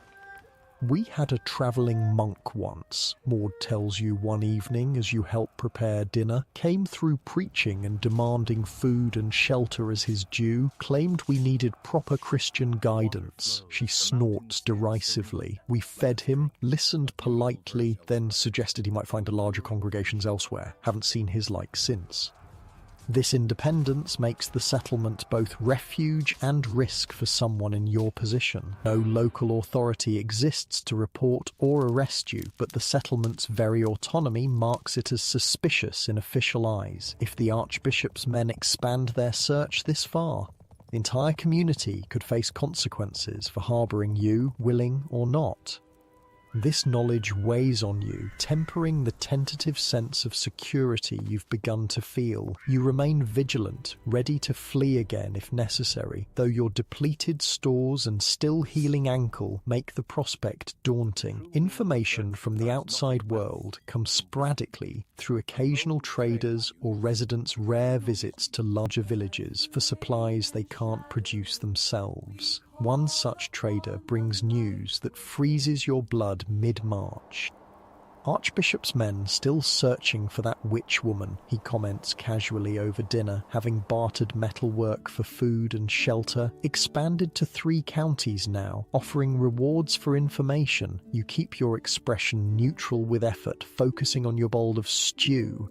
No one in the settlement has connected you to these searches yet, at least not openly. "What witch woman?" someone asks. The trader shrugs. "Some healer from a village west of here. Performed ungodly surgeries, they say. Fled when discovered, left husband and small children behind." He takes a long drink before adding, "Sad business with the little girl." Your heart stops. "The little girl?" you ask, before you can stop yourself. He glances at you without particular interest. Died of fever, from what I heard. Not long after the mother disappeared." The bowl slips from your suddenly numb fingers, shattering on the packed earth floor. Marta, your beautiful, serious daughter with her father's expressions and your mother's eyes, dead of fever while you fled to save yourself. "Sorry," you mutter, dropping to your knees to gather the broken pieces, grateful for the excuse to hide your face as tears threaten. That night, alone on your pallet, you finally allow grief its full expression, muffling sobs in a wadded blanket. Your daughter is dead. Your flight, meant to protect your family, instead left Marta vulnerable when illness struck. Would your remedies have saved her? Could you have prevented her death if you'd stayed, faced whatever accusations came, rather than running? These unanswerable questions torment you through sleepless hours. By dawn, grief has crystallized into something harder, colder: resolve. You've lost too much to remain hidden forever, living half a life while your surviving family believes you abandoned them completely. The decision forms with uncomfortable clarity. You'll find a way to send word to Thomas, to learn more about what happened to Marta, to discover whether John still lives and thrives. Not immediately. The Archbishop's men still actively search, but soon, when opportunity presents itself. This resolution brings no peace, but it provides direction, purpose beyond mere survival. You continue helping the settlement's residents with their ailments and injuries, now with the conscious intention of earning enough goodwill and trust to eventually request their aid in contacting your family. Spring arrives properly by April, bringing mud and rain, but also fresh growth and easier travel. Your ankle has healed completely. Your body has recovered from childbirth and the hardships of winter flight. Outwardly, you appear merely a capable widow with useful healing skills. Your grief and purpose hidden beneath practical daily activities. Another trader arrives as the first wildflowers bloom, bringing goods from the larger market town a 3-day journey away. Unlike the previous visitor, this one takes particular notice of you, his gaze following your movements with unsettling intensity. "Haven't I seen you before?" he asks directly when you bring him a cup of ale. "In Fairbrook Market, perhaps? You've never been to Fairbrook in your life." "I think not," you reply, keeping your tone neutral. "I've not travelled much." He continues studying you, unconvinced. Got a good memory for faces, I do. Yours seems familiar." Unease prickles along your spine. Whether he truly recognizes you or simply finds you attractive in some unwelcome way, his attention represents danger. You make yourself scarce for the remainder of his visit, volunteering for tasks that keep you away from the common areas. The trader departs the next morning, but your sense of security has shattered. Someone has noticed you, questioned your identity. How long before others do the same? How long before rumor reaches the wrong ears? Your opportunity to contact Thomas comes unexpectedly a week later. A young man from the settlement prepares to journey to the larger village where your family lives, carrying handcrafted goods to trade at the spring market. "I could carry a message," he offers when he learns of your connection there. "No trouble to ask after a baker's family while I'm about my business." The risk is considerable. If the young man is questioned, if your message is discovered, it could endanger both him and Thomas. Yet the need to know about your surviving child, to somehow explain to Thomas why you left, overrides caution. You write no letter. Writing itself would be suspicious for a common woman. Instead, you entrust the young man with a verbal message and a small token, the tiny carved doll that belonged to your mother. Tell the baker that his wife's mother sends her love. You instruct. The coded message, hopefully meaningless to any but Thomas. Give him this and say it should be passed to their son when he's older. The young man nods, tucking the small carving into his belt pouch. Simple enough? Any message in return? Just word of the family's health, you say, particularly the baby boy. After he departs, you vacillate between hope and dread. Will Thomas understand your oblique message? Will he respond? Or has he already written you off as dead or deserter? Most frightening of all, will your attempt at contact somehow bring danger to his door again? 5 anxious days pass before the young man returns. His expression as he approaches you is carefully blank, not a good sign. "Well?" you ask, heart pounding. He glances around to ensure privacy before speaking low. "Found the bakery easy enough, but there's no baker named Thomas there anymore." Cold dread washes through you. "What do you mean?" New family running it now. When I asked after the previous baker, people got strange, closed up. One finally said the family left months ago after some trouble. He hesitates before adding, religious trouble they meant, witchcraft accusations. Your worst fears confirmed. Despite your flight, suspicion fell on your family anyway. Did they say where the family went, if they're alive? He shakes his head. No one would speak of it directly, but I heard the boy survived, taken by relatives. The baker, he trails off uncomfortably. Tell me, you demand, whatever it is. They said he was questioned harshly. After that, some said he was imprisoned in the Abbey dungeons. Others said he died during questioning. No one seemed certain. The ground seems to shift beneath your feet. Thomas imprisoned or dead, John taken by relatives, whose, your in-laws, some distant connection of Thomas's you never met, Marta dead of fever, your entire family destroyed, scattered, and you weren't there to help them, to face the consequences of your knowledge alongside them. I'm sorry, the young man says awkwardly, clearly unsure how to respond to your stricken expression. I brought back your token. No one would take it. He holds out the small carving. You accept it mechanically, fingers closing around the familiar shape without conscious thought. This tiny piece of wood, this remnant of your mother, is all that remains of the life you built and lost. That night, alone in the darkness, you make another decision. The settlement has been kind, but you cannot stay. Your presence endangers them, and there is nothing left here for you now that hope of reconnecting with your family is gone. More importantly, you need answers. The full truth of what happened after you fled, the fate of your son, the specific charges that destroyed your family.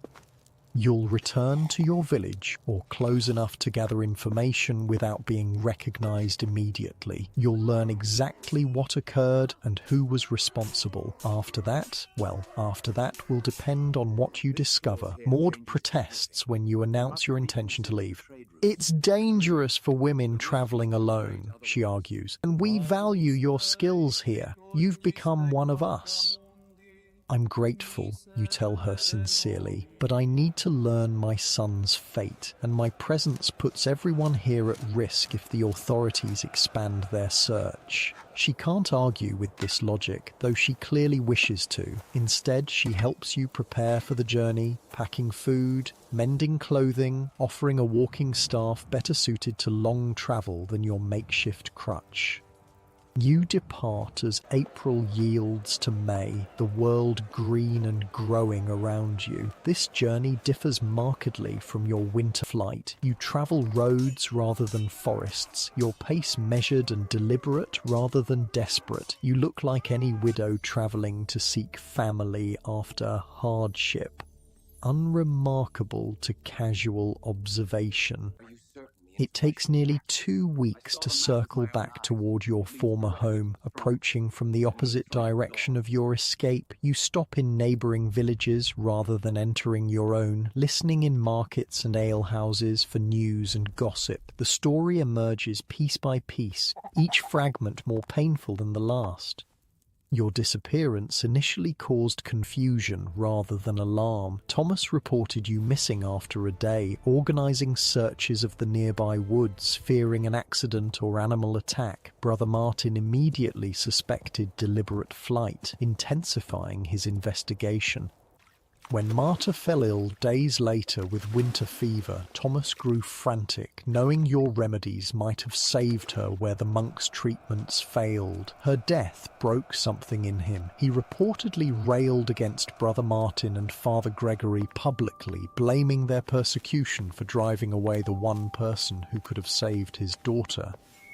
This outburst led to his arrest on suspicion of collusion with your heretical practices. Witnesses claim he was taken to the abbey for questioning under torture about your whereabouts and activities. Some say he died during this interrogation. Others insist he was imprisoned afterward. No one has seen him since.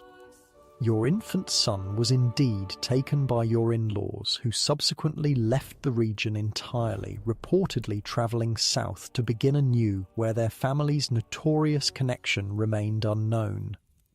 Most disturbingly, your case has become something of a cautionary tale in church sermons throughout the region. The woman healer who fled rather than face proper judgment, leaving destruction in her wake. You've been formally charged in absentia with witchcraft, heresy, and infanticide. The latter a bizarre fabrication perhaps meant to explain Marta's death in the most damning light possible.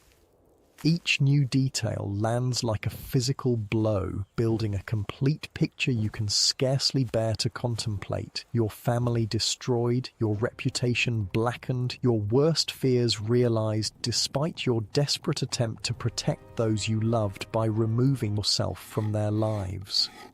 But one small hope remains. Your son lives, or did, when these accounts began circulating. If you could somehow locate your in-laws, perhaps you could at least see him once more, perhaps even reclaim him if circumstances allowed. This thin possibility sustains you as you continue gathering information, working your way gradually closer to your former village. You change your appearance as much as possible, different hairstyle, borrowed clothing in unfamiliar colours, a kerchief that shadows your face. Still, you avoid places where you might be recognised, relying on second-hand accounts rather than direct observation. The final piece falls into place at a market 2 villages from your own. An older woman selling eggs mentions offhandedly that she's related to the chandler in your village. Such terrible business with the witch woman and the baker, she comments to another customer. They say the grandmother took the baby south to Fairbrook, where her cousin has property. Fairbrook, the market town the trader claimed to recognize you from. The connection sends a chill through you, even as hope flares. Your mother-in-law has relatives there. John might be closer than you realized. You adjust your plans immediately. Fairbrook lies 3 days' journey southeast, away from your former home, away from the center of the search for you. If you're careful, you might reach it undetected, might somehow locate your son. The journey passes in a haze of determination and anxiety. You rehearse possible approaches, how to find your in-laws without revealing your identity, how to evaluate whether reclaiming John is even possible without endangering him further. The problems seem insurmountable, yet you push forward, unable to abandon this last connection to your shattered family.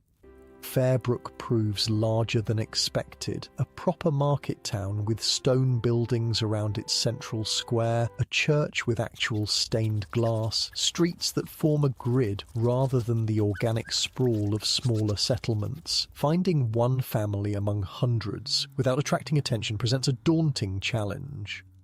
You begin cautiously, posing as a traveller, seeking distant relatives yourself, asking after newcomers from the north in shops and at market stalls. Most ignore your questions or provide useless information, but a chandler's apprentice eventually offers a promising lead.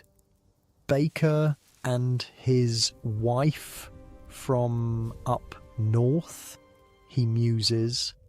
Might be the old couple that took over the small bakery on Mill Street. Man's too frail to do much now, but the woman still makes decent bread. Your heart leaps. It fits. Your father-in-law's declining health, your mother-in-law's baking skills. You thank the boy with a small coin and make your way to Mill Street, maintaining a casual pace despite your urge to run. The bakery is modest, wedged between a cooper's workshop and a seamstress's shop. You pause across the street, gathering courage, planning approach. Before you can decide, the door opens. Your mother-in-law emerges, looking older and greyer than the few months since you've seen her could explain, and in her arms, your breath catches, a sturdy boy with dark curls. John, noticeably bigger, but unmistakably your son, squirming with the energy of healthy infancy. Tears blur your vision. He's alive, thriving even. The urge to rush forward, to snatch him into your arms, to cover his face with kisses nearly overwhelms rational thought. Only iron self-control keeps you rooted in place, observing from shadow. Your mother-in-law speaks to him as she adjusts his small cap, her expression softening in a way you rarely witnessed before. She clearly loves him, is caring for him well. This realization brings both relief and a new kind of pain. He's safe, but no longer yours. As you watch them walk toward the market square, a new understanding crystallizes. Any attempt to reclaim him now would only bring fresh danger to everyone involved. The authorities still search for you. Your son has stability with his grandmother. Disrupting that could cost him everything, just as your previous well-intentioned actions cost Marta and Thomas their lives. Sometimes love means letting go. This brutal truth settles like stone in your chest as you make the hardest decision yet, to leave without making contact, to give your son the gift of ordinary life without the taint of his mother's accusations. You follow at a distance, memorizing John's face, his expressions, the sound of his baby laughter when your mother-in-law bounces him in her arms. These memories will have to sustain you through whatever comes next. What comes next arrives sooner than expected. As you trail your son and mother-in-law through the market, a commotion erupts nearby. Raised voices, the clatter of weapons. Town guards surround a merchant's stall where some dispute has escalated beyond civil resolution. You pay little attention until a guard turns, scanning the crowd, and his gaze locks with yours across the market square. Recognition flashes in his eyes. Impossible. You've never been to Fairbrook before, yet he clearly knows your face. Then understanding dawns. The descriptions, the expanded search, the reward for information. Your face has been described to authorities throughout the region, and this man has made the connection. You turn and walk away quickly, not running yet, but moving with purpose toward the nearest street exit. Behind you, the guard calls for attention, for assistance. More guards respond. The crowd, sensing excitement, grows louder, parts for the authorities. There's no choice now but flight. You abandon caution, breaking into a run as shouts follow you down narrow streets. You know nothing of Fairbrook's layout, making random turns, hoping to lose pursuit in unfamiliar alleys. It almost works. You find yourself in a quiet back street, the sounds of pursuit temporarily faded. A small gate in a garden wall stands ajar. Without hesitation, you slip through, seeking hiding place until darkness might cover further escape. The garden belongs to a substantial home. Fruit trees provide cover as you catch your breath, assessing options. Before you can move again, the back door opens. A woman steps out, well-dressed, middle-aged, clearly the lady of the house. She sees you immediately. You freeze, expecting screams or accusations. Instead, she studies you with surprising calm. "You're the healer they're searching for," she says. "Not a question. You don't bother denying it. I'll go. I meant no trespass. Wait." She glances back at the house, then approaches. "My daughter has consumption, coughing blood these past months. The physicians bleed her and prescribe useless potions while she wastes away." You understand instantly what she's suggesting. "I have no remedies with me," you say carefully, "and treating her would risk your household as well as myself. I have herbs in my still room, and as for risk," she straightens, dignity evident in her bearing, "I would risk more to save my child, as would you, I think." The truth of her words strikes deep. You would risk everything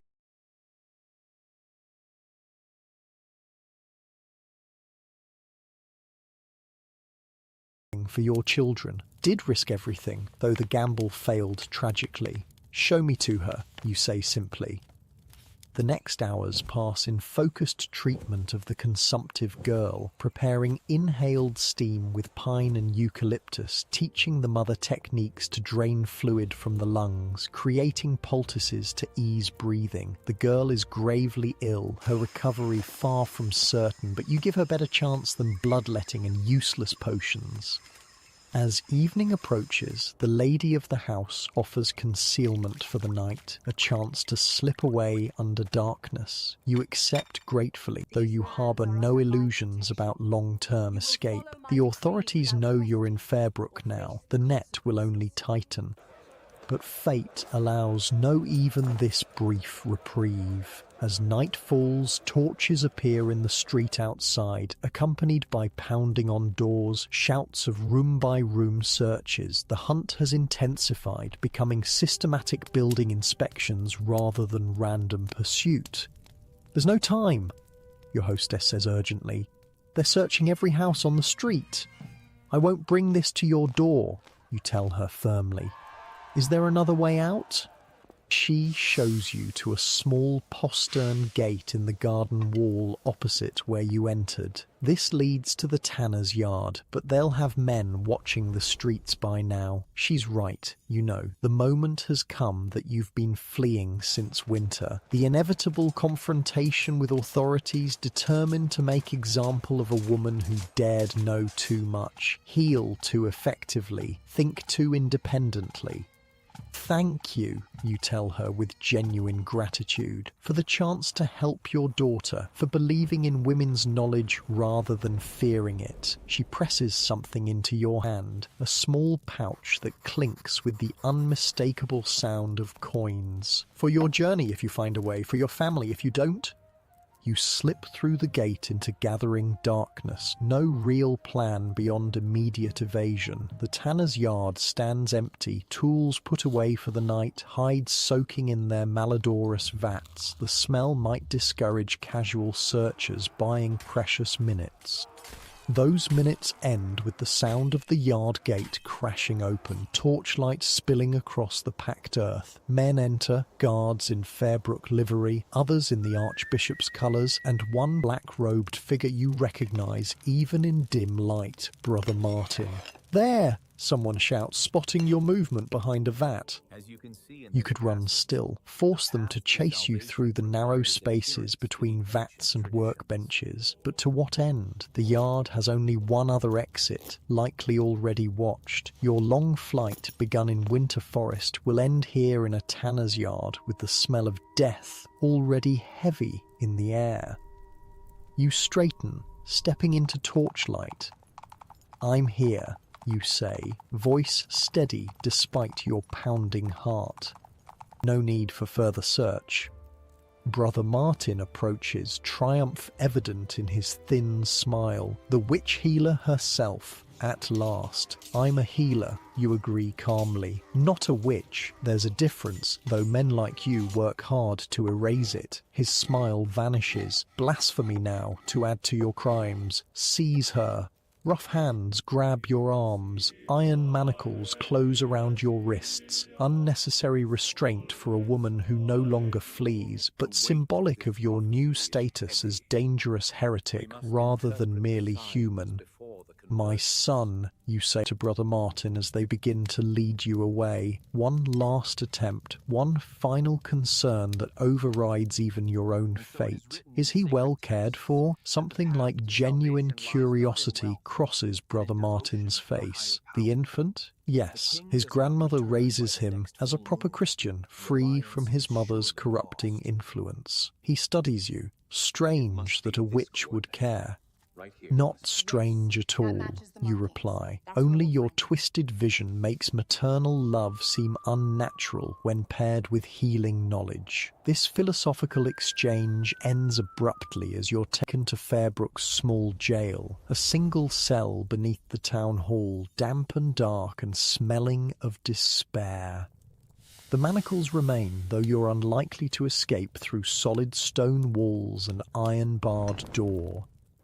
3 days pass in this grim confinement. You're given minimal food and water, no opportunity to wash or change your soiled clothing. Sleep comes fitfully on mouldy straw, yet physical discomfort pales against mental anguish. Grief for Marta, uncertainty about Thomas, separation from John, knowledge that your mother's healing legacy will likely die with you.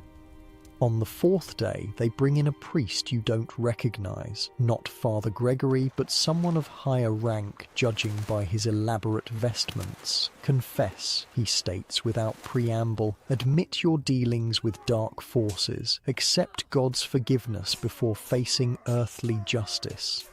You laugh, a harsh sound in the dank cell. I have nothing to confess except the crime of being a woman who learned to heal. Show me where scripture forbids easing suffering, saving lives, using plants God himself created. His expression hardens. Defiance will only make your end more difficult. My end was determined the moment men like you decided women's knowledge threatened your authority. You reply, beyond fear now, speaking truth regardless of consequences. Whether I grovel or stand proud, the result remains the same. He makes the sign of the cross as if warding off evil, then departs without further attempt at extracting confession. You're left alone again, watching pale light move across your cell as another day passes.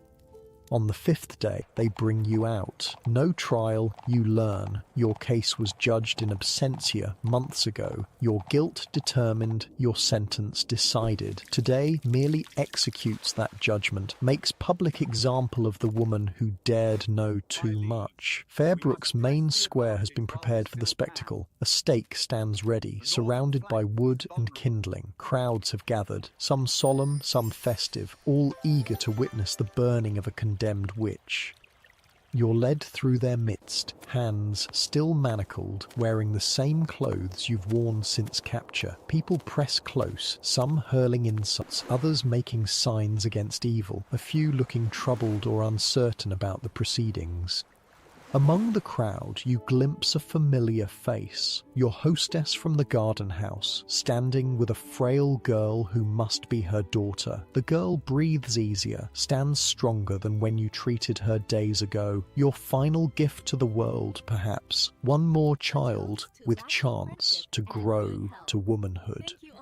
Then another face catches your eye, and your heart nearly stops. Your mother-in-law stands near the front, expression unreadable, and in her arms, John, your beautiful boy, too young to understand the horror unfolding before him, too young to remember his mother in years to come. Grief and rage war within you. They've brought your son to witness your execution. Whether by cruel design or simple chance, the result is the same. Your final moments on earth will play out before the child you gave life to, nursed, loved beyond reason. As they bind you to the stake, securing your body with ropes around your waist and chest, you keep your eyes fixed on John, memorizing his face, sending silent love across the square, willing him somehow to grow up questioning the world that murdered his mother for the crime of healing. Brother Martin reads your crimes aloud to the assembled crowd. Witchcraft, heresy, infanticide, this last still incomprehensible, a fabrication that turns your stomach. Unnatural medical practices, dealings with dark forces. The list continues, each charge more outrageous than the last, transforming your simple healing work into monstrous perversion. When he finishes, you're offered final opportunity to confess, to repent, to die with the Church's forgiveness, if not its mercy.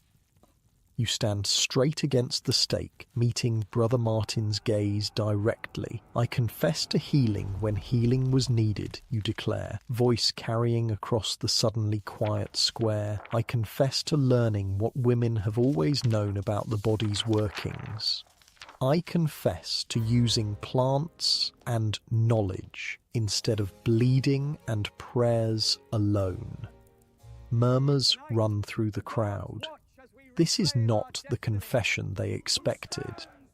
I die not for witchcraft, for never practiced it, you continue, strength flowing through you despite your circumstances. I die because men fear women who possess knowledge they can't control. Remember that, all of you watching, remember the truth. Brother Martin signals hastily for the torches. Your words are dangerous, sowing doubt where certainty is required for public execution to serve its purpose. The first torch touches the kindling at your feet. Flames catch quickly in the dry wood, smoke beginning to rise around you. As fire grows beneath you, you keep your eyes on John for as long as possible, your beautiful son, your living legacy. Perhaps someday he'll learn the truth. Perhaps your mother-in-law will tell him of the woman who healed, who saved lives, who loved her family enough to flee in futile attempt to protect them.